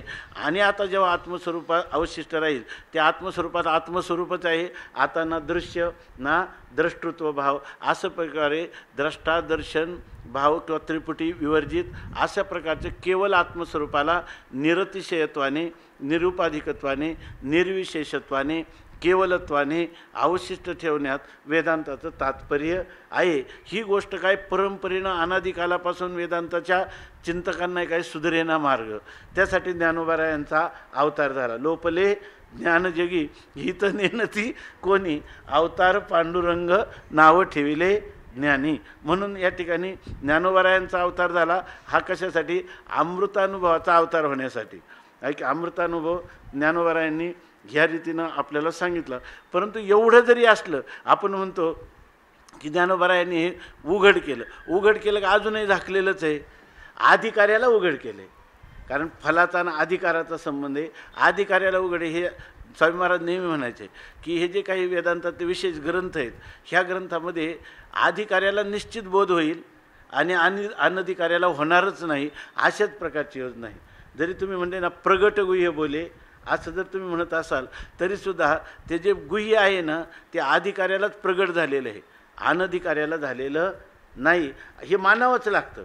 आणि हे कशात आहे? हे सुद्धा अज्ञानाच्या दृष्टीनं अनुभवाचा आपलाप करता येत नाही. ज्ञानोबारायांच्या दृष्टीने ज्ञानोबारायांची दृष्टी ज्यांनी घेतली तो म्हणेल अनुभवाचा आपलाप करता येत नाही. हे सगळं काय आहे? दृंगमात्र चैतन्यच आहे. म्हणून गुह्य ते गुह्यच राहिलं आणि उघड ते उघडच झालं, आहे की नाही. आत्मा अनावृत्त नित्य अनावृत्त आहे हे कळण्यासाठी ज्याच्या अंतःकरणाची एवढी भूमिका असेल त्यालाच अनावृत्त आत्मतत्वाच्या गुदगुल्या होतील, आहे की नाही. आणि दुसऱ्यांना काय होईल? दृश्य प्रपंचाची सोय काय, आणि पुन्हा गृहीत कृत्य धरून तो बोलतच राहणार, आहे की नाही. गृहीत कृत्य काय? काही करा पण अज्ञान माना. कारण प्रकरण कोणतं आहे? अज्ञान खंडन आहे, आहे की नाही. म्हणून याच्यामध्ये सुषुप्त भाव आहे. काही काही लोक नाव घेत नाही, पण तुम्हीच असं प्रकाराने बोलणं करायचं का तुम्ही एक दिवस कुठंतरी काय म्हणणार, हो हो अज्ञान मानलंच पाहिजे. हा बरोबर आहे अज्ञान. मग काही नसलं ना तर ते म्हणतात जोपर्यंत तुम्हाला अधिष्ठानाचं ज्ञान नाही तोपर्यंत तरी अज्ञान मानाच, आहे की नाही. बरं अज्ञान मानायचं आम्ही कुठं म्हणतो, त्यांना वाटतं पण अज्ञान तर जड आहे. अहो तसं नाही, ते आत्म्याच्या अधिष्ठानावर राहतं ना, आहे की नाही. म्हणजे आत्म्याच्या आश्रयावर राहतं असं आम्ही म्हणतो. आम्ही काय तुमच्या आत्म्याला बाजूला केलं आहे का, आहे की नाही. बरं ते तुम्हाला आत्मज्ञान आहे का? नाही. अनुभवाचा आपलाप करता येत नाही. याचं कारण काय आहे? त्या अज्ञानाने तुमच्या आत्म्याला काय केलेलं आहे? विषय केलेले आहे. मानता की नाही. अशा प्रकारे वेगवेगळ्या वृत्त्या एकदा माणसाने गृहीत कृत्य धरलं का त्याची बुद्धी उलटी अशी चालत असते, आहे की नाही. ज्ञानोबारायांचा प्रयत्न आहे त्याची बुद्धी सुलटी करायची, आहे की नाही. सुलटी करण्याच्या प्रयत्नात हा त्यांना यश देण्या इतका जर अधिकारी असला तर देईल, नसला तर काय करील? पुन्हा पुन्हा दृश्याचा हा जो समोरचा येणार आहे त्या दृश्याचा तो पुढं पुढं त्यांना दाखवत राहणार, बरोबर आहे की नाही. तर आता सांगतात ते अंगेची काहीच नव्हे असणे जेथ नसाये, आपली सोय आपण नेघे. आणि जे दृष्टीने सोय नेघे त्याची दृष्टी देखावयाचे निबागे, करुणी होय अंगे अवघेची दृश्य. आता जे दृष्टीने सोय नेघे, ज्या दृष्टीनं त्याला कोणताच मार्ग नाही, बरोबर ना. जे दृष्टीने सोय नेघे म्हणजे ज्या दृष्टीनं तो आपल्याला जाणण्याचा देखील बरोबर ना, आपल्या स्वरूपाला जाणण्याचा देखील विषय करत नाही, अशी त्याची खरी दृष्टी म्हणजे दृंगमात्र दृष्टेपण असं त्याचं आहे का, जो आपल्यालाही आपण विषय करत नाही. जे दृष्टीने सोय नेगे पण त्याची दृष्टी देखावयाचे निबागे. पण तीच दृष्टी काय होती? देखण्यात म्हणजे आपल्याला दृष्टेपण यावं, आपण त्याला पाहावं. या कोणाला पाहावं? आपणच आपल्याला पाहावं. या बागे शब्दाचा अर्थ मार्ग.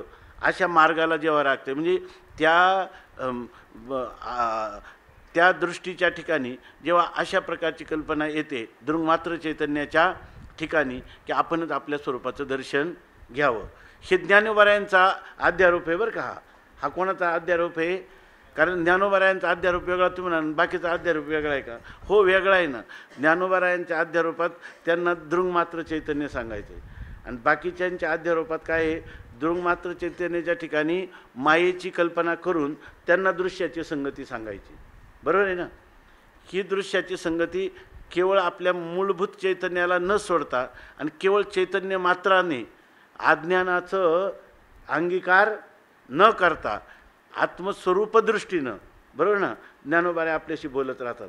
ज्ञानोबाराय आपल्याला ह्या खालच्या भूमिकेवर ठेवायला मागत नाहीत की तुम्ही अज्ञानाचा स्वीकार करा आणि मगच याची संगती लागेल. बरोबर आहे, अज्ञान कालात याची संगती लागण्यासाठी अज्ञान मानलंच पाहिजे. आणि तुम्ही काय सुंदर प्रकारची मांडणी केलेली आहे, आत्माश्रया आणि आत्मविषया अशी ही माया किंवा अविद्या किंवा अज्ञान आहे असं ज्ञानोबाराय त्यांना म्हणायला कधीही तयार नाही. जे दृष्टीने सोयने घे तेची दृष्टी देखावयाचे निभागे. त्या जे स्वरूप आपल्याला विषय करत नाही पण तेच आपल्याला विषय करण्याच्या निमित्ताने किंवा त्या मार्गामध्ये करुणी होया अंगे अवघेची दृश्य आपल्याला पाहावं असं त्याला वाटलं का ते काय म्हणतात, ते अंगाने सगळं दृश्य रूपाला प्राप्त होतं. कारण काय, दृश्य रूपात अंगानेच, अज्ञान नाही म्हणायचं, दृश्य रूपाने अंगाने ते अवघ दृश्य ते कोण झाले, दृङ्मात्र परमात्माच झालेला आहे. आता दृश्य, आता पाठीमागे गेलेचं जर आपण आतापर्यंत केलेल्या चिंतनाचं खरं दृश्य जे आहे ते अज्ञानाचा परिणाम आहे. बरोबर आहे का? ते अज्ञानाचा परिणाम आहे का ते चिन्मात्र आहे? चिन्मात्रच आहे. त्याच्या ठिकाणी मग अज्ञानाची संगती घ्यावी लागते का तुम्हाला? नाही. त्याच्यामध्ये जर केलं तर फक्त आस्तिभाती प्रिय आहे का नामरूप आहे? कारण आस्तिभाती प्रियाला सोडून नामरूपाची सिद्धीच होत नाही. ते नामरूप आहे म्हणावं का ज्याच्या किंवा जेव्हा तुम्हाला जाणीव होते तेव्हा ती जी जाणीव होते ती दृङ्मात्राची जाणीव तुम्ही विसरता का दृश्याची जाणीव आपोआपच येते आणि जाते? का दृङ्मात्राची जाणीव तुम्हाला विसरताच येत नाही? का तेच तुमचं स्वरूप आहे? का तेच दृश्य रूपाला प्राप्त झाले? का तेच म्हणणं चांगलं आहे? का त्याच्यातच पुरुषार्थ आहे? का त्याच्यातच वस्तुनिष्ठता आहे? का दुसरं म्हणण्यात स्वरूपापासून दूर जाणं आहे? दूर जाणं आहे की नाही? ठीक आहे ना. म्हणून माऊली म्हणतात की तुम्हाला काय बिघडलं? दृश्य काय आहे? आत्माच आपल्या आत्मस्वरूपाला पाहण्यासाठी दृश्यरूपाने नटतो असं म्हणणं आहे की नाही? बरं, दृश्यरूपाने नटतो त्याच्यात विकार होतोय का? का त्याचं दृङ्मात्र तो अबाधित आहे? दृङ्मात्र त्याचं अबाधित आहे अशी स्थिती आहे की नाही? म्हणून म्हणतात की अवघेची जे दृष्टीने सोयने घे त्याची दृष्टी देखावयाचे निभागे करुणी होय अंगे अवघेची दृश्य. तो अंगानेच आपल्या स्वरूपानेच सगळ्या दृश्यभावाला प्राप्त होतो. त्या दृश्यभावाने प्राप्त होताना अजून दुसरं एक चिंतन करा. जरी तुम्ही म्हणत असाल की दृश्यभावाला प्राप्त होतो म्हणजे चैतन्याला काही दृश्याची उपाधी लागली, बरोबर ना, आणि त्या द्रष्ट्याला, बरोबर ना, त्या द्रष्ट्याला सुद्धा काय लागली? अंतकरणाची उपाधी लागली. आणि त्या दृष्ट्याने विषयापर्यंत जाण्यासाठी त्याला अंतकरणवृत्तीचा उपाधी लागला, बरोबर की नाही? मग त्याच्यात त्रिपुटी निर्माण झाली की नाही? त्याच्यात विभाग निर्माण झाला की नाही? विभाग निर्माण झाला का खरं एकच आहे? अहो, एकच चैतन्याला या तीन वेगवेगळ्या उपाधींची कल्पना केली की ज्या उपाधी वाचारंभन मात्र आहे. पण त्याच्यात पाहत असताना तुम्ही नित्य काय पाहत असता? चैतन्याला पाहत असता. आणि त्या चैतन्याला तुम्ही द्रष्टा, दर्शन आणि दृश्य अशी फक्त नाममात्र देता, आहे की नाही? म्हणजे हा भेद काय आहे? नाममात्र भेद आहे. नाममात्र भेदाला दुसरं नाव काय? वाचारंभन आहे. आणि वाचारंभनाला नाव काय आहे खरं? वाचारंभन ज्या पदार्थ असतो तो पदार्थ अभावरूपच असतो, आहे का? तुच्छ असतो, अलिक असतो, अशा प्रकारची स्थिती आहे की नाही? म्हणून जे आता जे दृष्टीने सोय जर तुम्ही म्हटलं तर त्या ठिकाणी सुद्धा काय झाले? जे काही बरोबर बघा, जे काही प्रमातृ चैतन्य प्रमाण चैतन्याच्या द्वारा प्रमेय चैतन्याला भेटलेला आहे. म्हणजे हा जो व्यवहार झाला आहे तो कोणाच्याच झालेला आहे? चैतन्यातच झालेला व्यवहार आहे. झालेला बरं, चैतन्याला बाजूला करून ठेवलं तर कोणता व्यवहार तुम्ही सिद्ध करू शकता? का सगळा व्यवहार चैतन्याचाच आहे? मग ते दृंग मात्र द्रष्ट्याच्या दृष्टीचा विलास त्याला तुम्ही म्हणणं चांगलं आहे, दृंग मात्र चैतन्याचा विलास म्हणणं चांगलं आहे का त्या ठिकाणी हा माहीचा विलास म्हणणं चांगलं आहे की नाही? चैतन्याचाच हा विलास आहे. हा विस्तार, दृश्याचा विस्तार म्हणजे काय? अहो चैतन्यालाच वाटलं आपल्याला पाहावं, चैतन्याला तर स्वतःचा विषय होता येणं, पण त्रिपुटीच्या रूपाने पाहता आलं की नाही? बरं त्याच्यामध्ये काय विकार झाला आहे का? बरं विकार झाला नाही म्हणजे परिणाम तर झाला नाही. मग तो विकारी परिणाम आहे का दृश्य हा त्याचा? बरोबर, विकारी परिणाम आहे का? मग अव्याकृत परिणाम आहे का तोच तो आहे? परिणाम होण्या वाचून तो साक्षात स्वतःला दृश्य रूपाने पाहत आहे. उलट त्याला वाटलं पाहावा तर पाहिलं त्याने, मग ते आणि परिणामही झाला नाही, विकार रूप परिणामही झाला नाही. आणि शुद्ध वल्लभाचार्यांसारखं त्याला अव्याकृत परिणामाचं सुद्धा स्वरूप आलं नाही. त्याचं अखंडत्व, अभेद्यत्व तसंच राहिलं. अविकारित्व, निर्विकारत्व जसंच्या तसंच राहिलं. मग ह्याच दृष्टीनं पाहत जावं की नाही माणसाने, आहे की नाही? म्हणून कृष्ण महाराजांना हे भावमधले आवडले नसावेत. कारण काय नाही, मी बोलतो हे बरोबर आहे ना, की या ठिकाणी आता कसं आपल्याला बरं वाटतं, आहे की नाही? बरं का वाटतं का हे खरं आहे, हे स्वरूप आहे आणि ह्या स्वरूपावरूनच बोलावं. कशासाठी? अध्यारोप अपवादाभ्याम, तो निष्प्रपंचचा पुन्हा प्रपंचच आहे की नाही? त्यावेळेला अध्यारोप अपवादहीन असणं आपलं स्वरूप ज्या वेळेला दृश्य भावाला प्राप्त होतं त्यावेळेला सुद्धा तुम्ही तुमच्या दृंगमात्रत्वाची दृष्टी का सोडता? आहे की नाही? काय सोडण्याचं कारण आहे? उगीच कशाला भीड धरता? आहे की नाही? उगीच कशासाठी भीड धरता? निर्भीडपणाने हेच आहे असं म्हणलं तर बरं वाटतं की नाही? याच्यामध्ये जे कळेल घरी गेल्यावर, आहे की नाही? तसं पण आहे याच्यात, आहे की नाही? हे जे चिंतन आहे, तर हे चिंतनसुद्धा आता काय स्वामी महाराज एक दोन गोष्टी बोलायचे की समजा स्वामी महाराजांना काही लोक म्हणायचे की तुम्ही कोणालाही वेदांत सांगता याच्यामध्ये, मग हे लोक शेवटी काय होतील की हे नरकाला जातील, कारण अनधिकाराने श्रवण केलेलं आहे. तर स्वामी महाराज काय म्हणायचे की हे नरकाला जातील. समजा यांनी श्रवण नाही केलं तर कुठं जातील? श्रवण नाही केलं तरी नरकाला जाते. मग न ऐकता नरकाला जाण्यापेक्षा ऐकून नरकाला जाऊ द्या ना, आहे की नाही? ऐकून नरकाला गेले तर चांगलं. उलट असं आहे की जर ऐकून जर ते नरकाला जाणार नाही, कारण याच्यापासून जे अदृष्ट निर्माण होतं ना, ते अनंत व्रतवैकल्यापेक्षा श्रवणापासून होणारा अदृष्ट असं आहे. तो धर्मराजा जेव्हा चालला होता ना म्हणे त्या याला महापंथाला गेल्यानंतर त्या स्वर्गावरून चालला, तर ते आपलं त्याचा प्रवास झाला तो नरक देशावरून तो स्वर्गातमध्ये चालला होता. तर ते नरकातले जीव आहे ना, ते एकदम त्या धर्मराजाच्या अंगाचा वारा लागल्यावर त्यांना खूप हायसं वाटलं आणि ते सगळे अगदी उल्हासाने त्याच्याकडे पाहायला लागले आणि ते विनंती करायला लागले की तुम्ही जरा वेळ थांबा. पण आता त्या वेळाप्रमाणे नियोजित त्यांना जावं लागलं. पण नरकाच्या लोकांना देखील धर्मराजाचा वारा तर चांगला लागला. तसं वेदांताचं श्रवण करणाऱ्याच्या अंगावरचा वारा लागला ना, तर नरकातले जीवसुद्धा सुखावतील.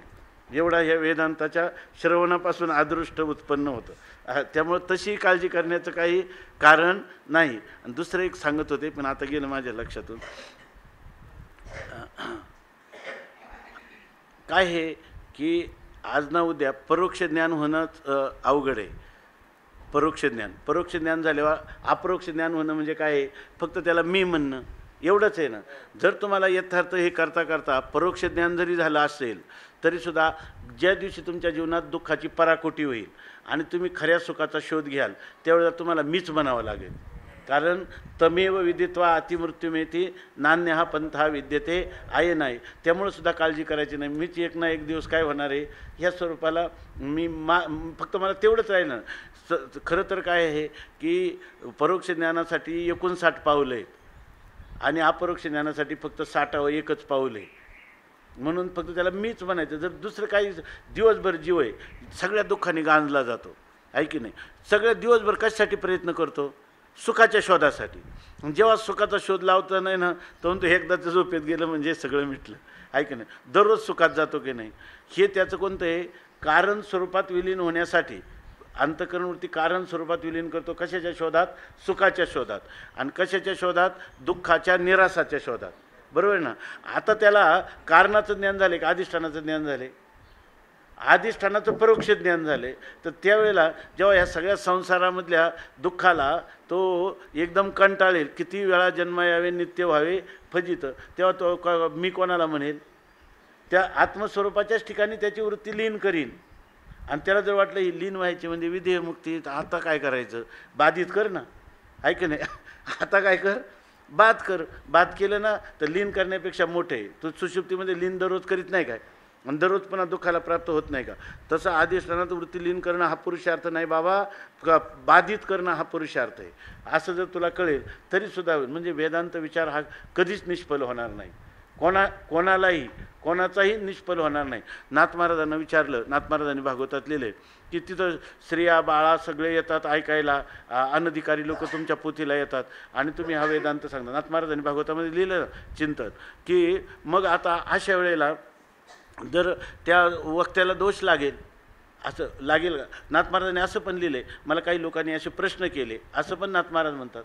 आणि मग त्यांनी सांगितलं जर ब्रह्मविद्येने जर मनुष्य नरकाला जात असेल तर ब्रह्मविद्येचं महत्त्वच गेलं. ब्रह्मविद्येचं स्वतंत्र सामर्थ्य आहे असं तुम्ही सांगता आणि ते ब्रह्मविद्येचं स्वतंत्र सामर्थ्य करायला त्याला मालिन्य येते. ती ब्रह्मविद्या अत्यंत विशुद्ध आहे आणि अनधिकाऱ्याला सांगितल्यामुळं काय झालं? तिचं काय झालं? मालिन्य झालं, सदोषता आली. मग तिचं नित्य निर्दुष्टत्व जे आहे ते बाधित नाही होणार का? बाधित होईल. म्हणजे याचा अर्थ तिच्या ठिकाणी ती नित्य निर्दोषच आहे. म्हणून वेदांत विचार कधीच व्हायला जाणार नाही. कधी का होईना स्वामी महाराज म्हणायचे, अरे शेण जर टाकलं मातीमध्ये काही ना काही कण घेऊन येईलच की नाही. तसा हा वेदांत विचार कधीच व्यर्थ जाणार नाही. म्हणून त्याच्यासाठी त्यांनी काही अनुमान करण्याचं काही कारण नाही. हां, आता काय चाललं होतं आपलं? तर याप्रमाणे जर तुम्हाला सांगितलं का सर्व दृंग मात्र काय आहे, या चिद्विलासाला लोक का घाबरतात? कारण चिद्विलासाची परिणती स्वैराचारात होण्याचे अनेक उदाहरणं आहेत. अनेक उदाहरणं आहेत आणि ते चिद हे सर्व चैतन्यच आहे असं म्हणतात. याचा अर्थ त्यांना चिद्विलास कळला नाही, हे खरं त्याचा भाग आहे. मग आता कोणी नसलेले प्रकारचं चुकीचं ग्रहण करून त्याचा अर्थाचा अनर्थ करत असेल, त्याला काही ह्या ब्रह्मविद्येचा दोष आहे का? अमृतानुभवाचा दोष आहे. त्याला त्याच्या बुद्धीचा दोष आहे आणि त्याचा बुद्धीचा दोष त्याला काय देणार? दुःखच देणार. आणि त्या दुःखाचं सुद्धा पर्यवसान त्याला कधीतरी वाटेल की हा ऐकलेल्या चिंतनाचा नेमका भाव काय. जेव्हा अंतर्मुख होईल त्याला त्याचा यथार्थ भावसुद्धा त्याचा कळेल. कारण पूर्वीचं थोडं अदृष्ट निर्माण झालेलं आहे, फक्त बहिर्मुख झाला होता. ह्या ज्ञानाचा उपयोग त्यांनी बहिर्मुखतेसाठी केला. त्याला फक्त अंतर्मुख व्हायचं. अंतर्मुख होईल तेव्हा त्याला आपलं आत्मस्वरूप करताला मलकवत स्वच्छ त्याच्या प्रतीतीला येईल, आहे की नाही? अशा रीतीने ह्याच्यामध्ये वेदांत वाक्येशु सदा रमंता, वेदांत वाक्याचं चिंतन करीतच जावं कोणत्याही प्रकाराने. तर आता हे सांगतात, जिये दृष्टीने सोयने गे तेची दृष्टी देखावयाचे निबागे करोनी होया अंगे अवघेची दृश्य. तुकाराम महाराजांना वाटलं एक दिवस सकाळी ते महाराज भेटले अजानुष्याखाली, त्या चिमण्या तिथं खेळत होत्या. तेव्हा त्यांना म्हणलं आता तुकाराम महाराजांचा अभंग आहे का नाही? अवघी भूते साम्य आली. राऊत महाराज सकाळी भेटले तिथं, म्हणलं आता ही अवघी भूते साम्य आली. ते म्हणले की तुकाराम महाराज इथं लक्षणा वगैरे मात्र करीत बसले नाही. म्हणले खरीच गोष्ट आहे का नाही? तर तुकाराम महाराजांनी लक्षणा केली नाही, अवघी भूते साम्य आली. विचारात बसायचं आहे की नाही? विचारात सगळी भूतं समच आहे, निर्दोषमी समम ब्रह्म. त्याने ती कल्पना म्हणजे प्रत्यक्षच अंगावर घेतली, आहे की नाही? त्याच्यामध्ये तसं हे कधी ना कधी माणसाला, तुकाराम महाराजांना कसं वाटलं की आतापर्यंत माझ्या जीवनामध्ये मी म्हणतो की संपूर्ण परमात्मतत्व आहे, पण परमात्मत्व ते माझ्या ठिकाणी राग द्वेष, मला हे बहीब घालतात, मला घाबरतात पक्षी, याचा अर्थ माझ्या स्वरूपाच्या ठिकाणी मला काहीतरी द्वैताचं भावना आहे. तुकाराम महाराज म्हणतात, तुका म्हणे माझे चित्त शुद्ध होते तरी का निंदिते जनमज. मला जरी जनमानवले वरी बाह्यातकारी तैसा मी अंतरी नाही झालो. म्हणून पंढरीनाथा वाटत असे चिंता आणि प्रगट बोलता लाज वाटे. संता ब्रह्मरूप झाले अवघे जन ते माझे अवगुण न देखती. तुका म्हणे मी तो आपणाशी ठावा आहे बरा देवा जैसा तैसा. असं आपल्याला कधीतरी एक दिवस होईलच की नाही? आणि त्यावेळेला हे जे आपल्याला झालेले जे संस्कार आहे ब्रह्मविद्येचे, हे संस्कार कुठंतरी उद्भूत होतील की नाही? आणि त्यावेळेला अनुभूती येईल का नाही? तुकाराम महाराज म्हणतात की माझी देवानी कृपा केली, माझे सगळे लळे पाळले आणि मला ही स्थिती प्राप्त झाली. तुका म्हणे जे जे भेटे आणि ते ते वाटे मी आईसे, अशा प्रकारची मला अनुभूती आली, आहे की नाही. बरं ही जर आहे, कारण काय आहे, परमात्म्याचं खरं स्वरूप जे आहे ना, हे स्वरूप आपल्या अंतःकरणात प्रविष्ट होण्यासाठी कोणताच मार्ग नाही, श्रवण सोडून कोणताच मार्ग नाही. म्हणून भागवतामध्ये त्यांनी स्पष्ट सांगितलं काय, प्रविष्टवा कर्णरंध्रेण स्वानाम भाव सर्वरोहम धुनोती शमलम कृष्ण सलिलस्य यथाशरत. परमात्मा हा आपल्या कर्णरंध्रातूनच हृदयामध्ये आपल्या प्रविष्ट होतो. त्यामुळं श्रवणा वाचून दुसरा याला मार्ग पण नाही, दुसरा कोणता मार्गही नाही. आणि हा मार्ग निश्चित स्वरूपाचा आहे. कारण व्यासाचार्य म्हणतात कर्णरंध्रातून मी प्रविष्ट होतो, याचा अर्थ इतर ज्ञानेंद्रियांचा त्याला काही उपयोग नाही. अर्थात श्रवणेंद्रियांनी कोणती ब्रह्मविद्येचं जर ग्रहण केलं तर त्याचं जे काही वास्तव स्वरूप आहे ते हृदयात प्रविष्ट होईल, म्हणजे अभिव्यक्त होईल. जर कोणी सगुणाचं चिंतन केलं तर सगुण भक्तीचा सुद्धा श्रवण हेच, कारण नवविधा भक्तीमध्ये सगुण भक्तीमध्ये श्रवणम हेच पहिलं साधन आहे, त्याच्याशिवाय काही नाही. तुम्हाला जर कर्माचं कर्मकांड करायचं असेल ते सुद्धा नुसतं वेदाचं अध्ययन करून होणार नाही. त्यातही तुम्हाला जैमिनी सूत्र काय म्हणतात, शाबर भाष्य काय म्हणतात, पुढचे वार्तिककार काय म्हणतात, याचं तुम्हाला श्रवणच करावं लागेल. म्हणजे श्रवणा वाचून कशालाच पर्याय नाही. भक्ती सिद्धांत असो, सगुण साकारचा साक्षात्कार असो, नाही तर निर्गुण निराकाराचा साक्षात्कार असो, कर्म असो, नाहीतर उपासना असो, नाहीतर दर्शनांचं जे काही चिंतन असेल ते सुद्धा, सगळ्या दर्शनांचं चिंतन परंपरेचं चिंतन ऐकावं लागतं. नाही तर तुम्ही न्यायसूत्र वाचले म्हणून न्याय कळलं आणि वैशेषिक वाचले म्हणून वैशेषिकाचं तात्पर्य कळलं असं कधीच होणार नाही. त्याला त्या परंपरेचं ज्ञान असायला लागतं. म्हणून या ठिकाणी सांगतात की इथं चाललं आहे काय, की हे ज्ञानोबरायांची दृष्टी अधिष्ठानाकडून आणि ते आपल्याला श्रवण करवतात की हे सर्व अधिष्ठान मात्र आहे. हे सगळं सुख मात्र, ज्ञान मात्र, सन्मात्र, चिन्मात्र, आनंद मात्र, अद्वैत स्वरूप हे केवळ परमात्म स्वरूपच आहे. तुम्ही जिकडं पहा तिकडं काय आहे, परमात्म स्वरूप. आणि हा परमात्म स्वरूप पाहणारा सुद्धा ज्ञानोबरायांना वेगळा ठेवा वाटत नाही. कारण चिन्मात्र शब्दाने आपल्या अतिरिक्त का आपणासहित सर्व, आपणासहित सर्व म्हटलं तरच चिन्मात्र शब्दाचा उपयोग करता येईल. चिन्मात्रामध्ये आपण आणि दुसरं असा भेद करून आपल्या अतिरिक्त सर्व चिन्मात्र आहे असं म्हणण्याने चिन्मात्रत्वाची सिद्धी होते का असिद्धी होते. होईल अंगे देव, होईल अंगे देव झाला जो आपण, तयाशी हे जन अवघे देव. त्याला सर्वच्या सर्वच काय आहे, परमात्ममय आहे. ते काय, अंधार तो निरसला, धवळले जगदाकार आणि अंधार तो निरसला. महाराजांनी त्या आमच्या तिथे सांगितलं काय, ऐसा ज्याचा अनुभवन विश्वदेव सत्यत्वे, देव तयाजवळी असे. देव तयाजवळी असे ही तुकाराम महाराजांची बोलण्याची भाषा आहे का, देवतोची असे, देवतोची असे. आपणची देखील आपणा तेच कास घातली जानपणा, एवं न चुकोनी चिन्मात्र खुना मांडले दृश्य. आता या ठिकाणी दृश्याने दृश्याला पाहिलं का आपणच आपल्याला पाहिलं. मग दृश्याची संगती काय, दृश्याची संगती म्हणजे आपण आपल्याला पाहणं. दृश्य कुठून आलं, दृश्य म्हणजे आपणच आपल्याला पाहिलं, तेच कास घातली जानपणा. पण म्हणतात असं जरी असलं ना तर दृश्याने काय केलं, जानपणा कास घातली, म्हणजे आपणच आपल्या स्वरूपाला पाहायचं असं त्यांनी जानपणाची कास घातली, म्हणजे आपणच आपल्याला विषय करायचं. बरोबर आहे ना. अशा प्रकारचं त्यांनी कंबर कसली. आणि मग काय झालं, कंबर कसली म्हणलं आता एकदा त्याला आपणच आपल्याला जाणायला गेला म्हणजे त्याला स्वस्कंधारण कर्म कर्तृत्व काय, कर्तृ विरोध दोष येईल. बरोबर आहे ना. असं काय मानायचं कारण नाही. ते तुम्हाला अज्ञानाला स्वीकारलं की मग तुमच्या मनात हे अशा प्रकारचे संकल्प होतात. जर तुम्ही स्वरूपदृष्टीनं वस्तुनिष्ठतेनं पाहिलं तर एवं न चुकोनी चिन्मात्र खुणा. तुम्ही म्हणाल मग आता आपलंच आपल्याला पाहिजे म्हणजे त्रिपुटीमध्ये आला, बरोबर आहे का नाही, असं म्हणाल तरी न चुकोनी चिन्मात्र खूण. चिन्मात्राची खूण चुकते का त्याची, आपणच आपल्याला पाहताना चिन्मात्राची खूण, म्हणजे चिन्मात्र तो अबाधितच राहतं की नाही. आणि त्रिपुटीमध्ये दृश्याचा व्यवहारही होऊ शकतो की नाही. दृश्य सापेक्ष द्रष्टेपण, बरोबर आहे ना. दृश्य सापेक्ष द्रष्टेपण, दृश्य कसं आहे अभावरूप, त्याच्या सापेक्ष आलेलं द्रष्टेपण कसं आहे अभावरूप. आणि दृंगमात्र कसं आहे, दृंगमात्र कसं आहे नित्य, म्हणजे काय अबाधित आहे की नाही. दृंगमात्र कसं स्वतःसिद्ध स्वयंप्रकाश. असंच हाताला येतं का नाही, का दुसरं काय येतं दृश्य पाहताना. का चिन्मात्राची खून तेवढ्या वेळ चुकते का? चुकायची म्हणलं तरी चुकत नाही. चुकायची म्हणलं तर चुकत नाही, म्हणून तर अज्ञानाची सिद्धी झाली नाही. आहे की नाही? नाहीतर मग अज्ञानाची सिद्धी, अज्ञान कालात सिद्धी अज्ञानाची नाही झाली, कशाची झाली? ज्ञानाची झाली. सापेक्ष ज्ञानाची झाली का चिन्मात्राची झाली? मग त्यालाच म्हणतात चिन्मात्राची खूण न चुके. एवम न चुकोनी चिन्मात्रपणा मांडले दृश्य. आणि सगळ्या दृश्य तुमच्या पुढे रचना झाली का नाही दृश्याची? चिन्मात्राची खूण मोडली का? का चिन्मात्र दृश्य आहे का? दृंगमात्र द्रष्टाच आपल्या स्वरूपाला पाहतो. आपल्या स्वरूपाला पाहतो तेव्हा दृंगमात्रत्व अबाधित आहे का बाधित आहे? अबाधित आहे. दृश्य पाहत असताना का पाहत नसताना?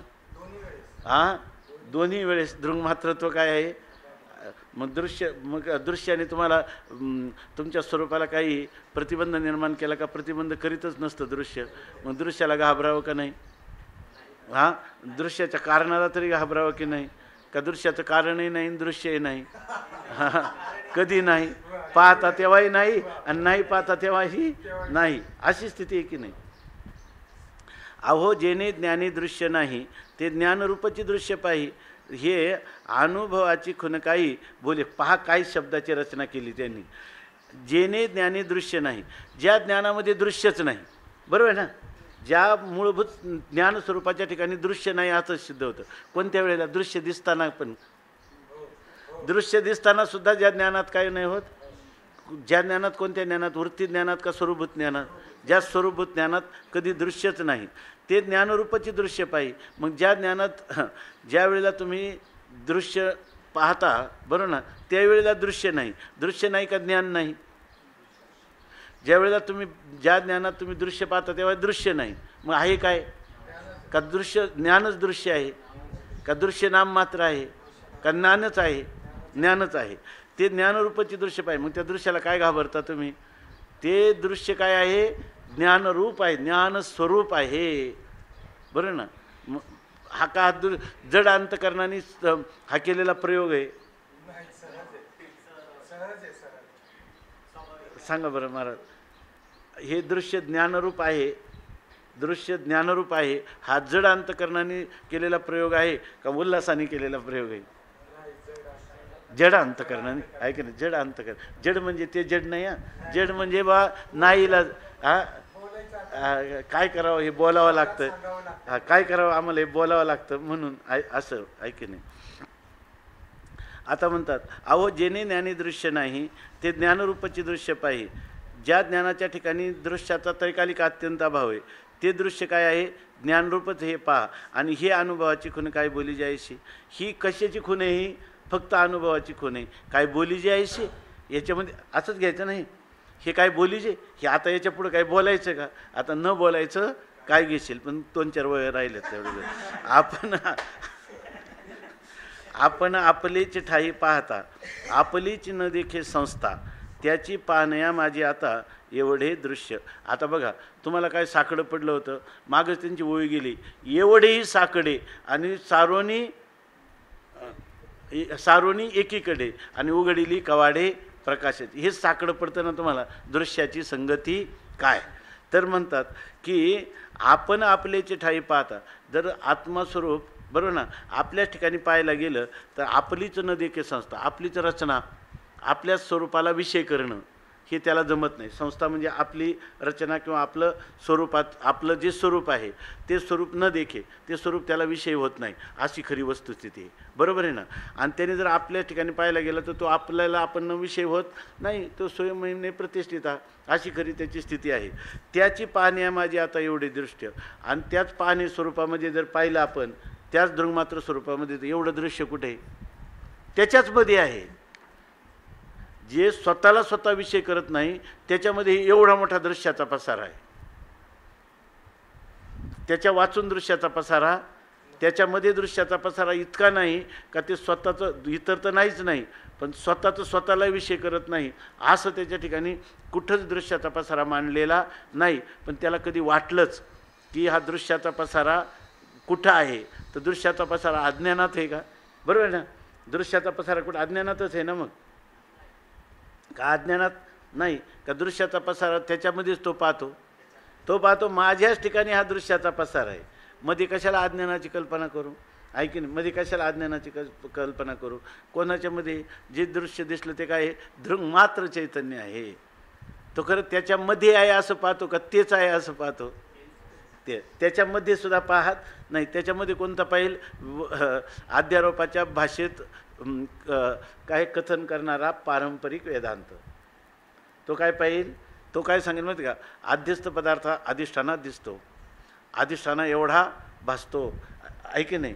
आणि अधिष्ठानाच्या अज्ञानात भासतो, आणि जिथं भासतो तिथं नसतो. आणि असं सांगितलं वाटतं काय प्रक्रिया आहे की नाही? काय आपल्याला या प्रक्रियेने किती यथार्थ ज्ञान करून दिलं. पण ज्ञानोबा आहे इतक्या दूर जाण्याचं कारणच नाही म्हणतात. तुम्ही फक्त अधिष्ठान मात्रत्व एवढ्या दृष्टीनं त्याच्याकडं पाहत राहा. यालाच अशाच आनंदाशिवाय तुकाराम महाराज म्हणू शकत नाहीत. आनंदाचे डोही आनंद तरंग आणि आनंदाचे अंग आनंदाची. इथं जर ते म्हणतात ना की आता मग सांगितलं ना की अनुभवाची खुणं काय बोली जी आहे काय बोलता येईल. तुकाराम महाराज म्हणतात बोला ना पण काहीतरी. पंचदशीकार म्हणतात अनिद्रुक ताद्रुक. आणि तुकाराम महाराज म्हणतात काय काय सांगो झाले काहीच्या बाई, आणि पुढे चाली तेही आवडीने असं म्हणतात. आहे की नाही? आपण आपलीची ठाई पाहता आपलीच न देखे संस्था, त्याची पाण्या माझी आता एवढे दृश्य. आणि त्याच पाण्यामध्ये म्हणजे त्या पाणी स्वरूपामध्ये एवढं दृश्य कुठे आहे? त्याच्याच ठिकाणी आहे. आगा सर्व म्हणजे काय होतं माहिती का? दृश्याच्या रूपाने आपली चिन्मात्रता प्रगट होते. म्हणून माणसाने दृश्याचा द्वेष करू नये. कारण दृश्य नसतं तर आपली दृंगमात्रता जी आहे ना आपली ती कधीही आपल्याला कळलीसुद्धा नसते. आपण सन्मात्र चिन्मात्र असूनही आपण कायम मर्क असंच समजलं असतं. आहे की नाही? आपण कायम अज्ञानीच समजलं असतं, आपण कायम जडच समजलं असतं. आणि द्वैताचा पसारा सत्य आहे असंच मानलं असतं, त्याचं अस्तित्व आहे असंच मानलं असतं. दृश्य दिसतं म्हणून विचाराने काय होतं? दृश्य बाधित होऊन द्रष्ट्याचा शोध लागतो. बरोबर आहे ना?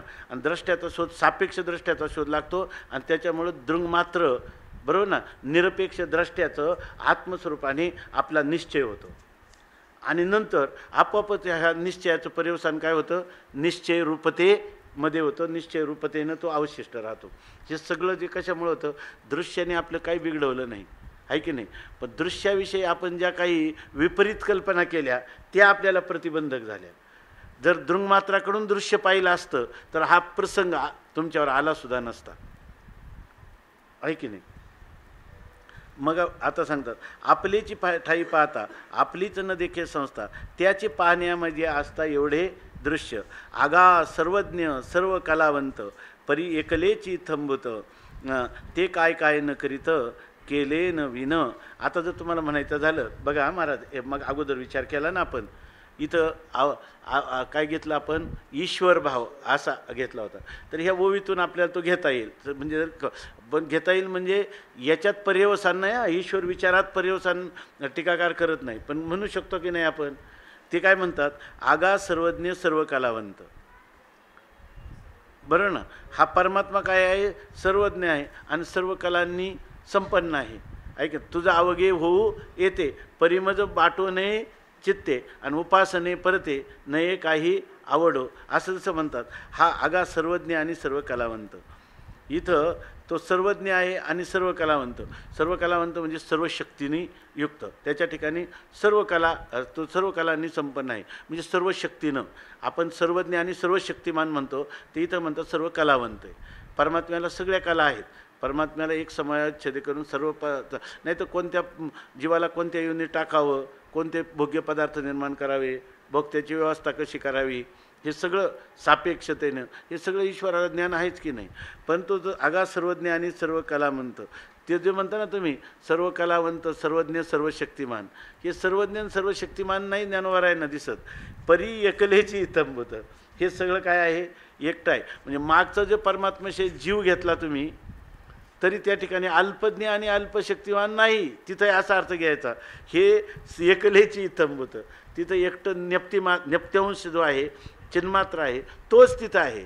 तेव्हा ज्ञानोबरायला तुम्ही जीवभाव, ईश्वरभाव, जगतभाव हे तुम्ही म्हणा. अहो परमार्थ करायचा म्हणजे काय? सदा विचारे तस्मात जगत जीव परमात्मना ना. जीवभाव जगद्भाव बाधे स्वात्मैव शिष्यते. ही वेदांताची पठडी आहे की नाही, ही पठडी. आणि इथं त्या पठडीमध्ये ज्ञानोबाराय काय करतात, त्यांना सांगतात तुम्ही अहो ज्या वेळेला म्हणतात ना की जीवभाव पहा, जगद्भाव पहा, ईश्वर भाव पहा, ह्या सगळ्यामध्ये काय होईल, आगा सर्वज्ञ आणि सर्व कलावंत परी एकलेच इथंबुत. अहो एकटंच चैतन्य आहे, तो जीवभावाची केलेली कल्पना आहे, ईश्वर भावाची केलेली कल्पना आहे, जगद्भावाची एवढी कल्पना आहे. आणि विकल्प नाही वस्तू. या कल्पना काही वस्तू नसतात, या मनोरथ मात्र अशा स्वरूपाच्या लवकर सोडून द्या. याला तुम्ही वेदांताच्या भाषेत जर तुमच्या मस्तिष्कामध्ये जास्त स्वप्न बसलं असेल ते काढून टाका, मनोरथ मात्र समजा. कारण काय आहे, स्वप्न कसं पडावं हे आपल्या हातात नाही, बरोबर आहे ना. मनोरथ मात्र म्हणलं तर आत्ता आणि इथंच त्याचा काय करू शकता, त्या गृहीत कृत्यांचा तुम्ही परित्याग करू शकता आणि इथंच चिन्मात्राची अनुभूती तुम्ही घेऊ शकता. तेव्हा या ठिकाणी आपल्या चिंतन कशासाठी चाललं एवढं की आपल्याला जीवभाव आणि जगतभाव आणि ईश्वरभाव याची कल्पना महाराजांना सहन झाली नाही. न होणंच ऐश्वर्य आहे, आहे की नाही. होणं काही चांगली गोष्ट नाही, बरोबर ना. परमात्मा अवशिष्यते का दिसतो तेवढा परमात्मा आहे. जीवभाव जगतभावाचा बाद करून परमात्मा आहे का, जीवभाव जगतभावाच्या प्रतितिकाली देखील परमात्म्यालाच पाहत आहे का, सगळेच परमात्म्यालाच पाहत असतात, आहे की नाही. भ्रमाने त्याला दुसरी नावं देतात, दुसरं काय आहे का याच्यामध्ये. मग हे केलेले मनोरथ आहेत का, हे पडलेलं स्वप्न आहे. केलेले खरं काय आहे, मनोरथच आहे. म्हणून याला काय आहे, कल्पना. या म्हणून गौडपादकारिकेला कल्पनावाद असं म्हणतात. गौडपादकारिकेने काय मानलेलं आहे, कल्पनावाद मांडला असं म्हणतात. म्हणजे फक्त कल्पनेने ह्या वस्तू आहेत, म्हणजे त्या मनोरथ मात्रच आहे. लक्षात आलं ना. किंवा तुम्हाला घ्यायचं झालं तर दोन अंगाने त्याचे ही गौडपादकारिका आपल्याला दृष्टीसृष्टीनं स्पष्टीकरण करता येते की नाही. गौडपादकारिका सृष्टीदृष्टीनं करता येते, दृष्टीसृष्टीनं आणि आजातवादाने आणि एकजीववादाने. सगळे वाद त्या ठिकाणी आलात शांतीमध्ये पाहिलं तर बिंब प्रतिबिंबवादाने पण त्याचं स्पष्टीकरण करता येतं. म्हणून यया भवेत पुंसाम व्युत्पत्ती प्रत्येगात्मनी सा सैव प्रक्रिया साध्वी इति आचार्य भाषितम. आणि त्या आचार्य ते वाट पुसतो. इथं ज्ञानोबा आहे आचार्यांचं खंडन करतात का, आचार्यांना वाट विचारतात. आणि वाट विचारून जेव्हा त्याची परिपूर्णता, बरोबर आहे ना, जेव्हा त्याची परिपूर्णता अवगत होते तेव्हा ते सांगतात की ही जी एवढं हा पसारा केला याचं जे काही मूलभूत सारभूत स्वरूप आहे ते अमृतानुभवामध्ये सांगतात. सगळ्या भाष्याचं तात्पर्यभूत स्वरूप जे आहे ते जिथं शंकराचार्यांना नेऊन ठेवायचं आहे तिथं माऊली तिथंच नेऊन ठेवतात. आणि बोलताना म्हणतात की आता काही एकदा झालं आहे ना अध्यारोपाने अपवाद, आता अध्यारोप अपवादाच्या गोष्टी करू नका. जी निष्प्रपंच तत्व आहे ना त्या तत्वामध्ये तुम्ही स्थिर राहा आणि तिथं ते आवाजच्या आता तुमचा जो व्यवहार होईल ना असं नका म्हणून यो व्यवहार असा अध्यासमूलक हा असं म्हणणं कृष्ण महाराजांना वाटलं तसं वाटतं, आहे का नाही. मग असं काय म्हणा, यो व्यवहार असा चिन्मात्र का आहे का नाही, चिन्मात्र स्वरूप आहे असं म्हणणं कसं वाटतं. बरं याच्या गोष्टीनं आचार्यांना आनंद होईल का, आचार्यांना काय वाटेल, इतका आनंद होईल का आचार्य काय करतील. आता पुढे येणार आहे ज्ञाना मिठी ओवीची येणार आहे, तिथं काय होईल सगळं त्यांचं काय परस्पराचं आलिंगन होईल, आहे की नाही. याच्यामध्ये काय आहे, दोघे आवाजच्या स्थितीमध्ये जे स्थिती आहे तेच त्याच्यामध्येच काय करतील माहीत नाही. आगा सर्वज्ञ सर्व कलावंत परी एकलेची इथंबत. सर्वज्ञ आणि कलावंत असा जरी तो असला तरी एकटा तोच आहे, बरोबर की नाही. मग इथं सर्व नाही त्यामुळं सर्वज्ञ नाही आणि कला नाहीत म्हणून कलावंतही नाही. त्याच्या ठिकाणी कलावंतपणा आणि सर्वज्ञता आणि जीवाच्या ठिकाणी मागं जो तो शेष मातलेला त्याच्या ठिकाणी सर्व अल्पज्ञत्व आणि अल्पशक्तिमत्व हे दोन्हीही नाही. नेत्व मात्र दोन्हीकडेही अल्पज्ञत्वामध्ये नेत्वच आहे आणि सर्वज्ञत्वामध्ये काय आहे, नेत्वच आहे. सर्वज्ञत्वामध्येही कशाची होते, चिन्मात्राची सिद्धी होते आणि अल्पज्ञत्वामध्ये कशाची सिद्धी होते, चिन्मात्राची सिद्धी होते. अशा प्रकारे भागवत महाराज लक्षात आलं ना. नेत्वाची कधीच हानी होणार नाही, काळजीच करायचं कारण नाही कधी, आहे की नाही. कधीच काळजी करायची. तुम्ही जरी म्हणले ना मी अनाथ अपराधी कर्महीन मतिमंद बुद्धी, तुम्ही कितीही प्रार्थना करा त्याच्या ठिकाणी तुमची काय होणार, असिद्धीच होणार. तुम्ही जरी म्हणले ना अनाथ, तूच सगळ्यांचा नाथ आहे, तू अनाथ कधीच असू शकत नाही. प्रार्थना करतोय, लीला आहे तुझी, हीच चेदुलास आहे, हा चैतन्याची काय लीला. आणि तसं नसतं तर तुकाराम महाराजांनी केली नसती. त्यांना माहिती आहे की मला अनाथ म्हणल्याने काही बिघडत नाही, सनात म्हणल्याने पण माझं काही हानी होत नाही, आहे की नाही. दोन्ही एकलेची थंबुत ते काय काय न करीत केले नवीन. हा परमात्मा एकटाच आहे, पण तो काय काय करीत नाही, काही पण करू शकतो. पण कसं, न केले नवीन, काही न करता तो सर्व परमात्मा करतो. हाच खरा बोध आहे की नाही. सर्व करून अकर्ते पण, हीच बोधाची काय आहे, परिसीमा आहे किंवा बोधाची परिपक्वता आहे. आणि त्या परिपक्वता अवस्थेचं वर्णन करतात. म्हणून पुढे ऐशेची वचनं मूळ प्रबंधीचे असे जाण, प्रबंधीचे ना, म्हणून पुढे ऐशेची वचनं मूळ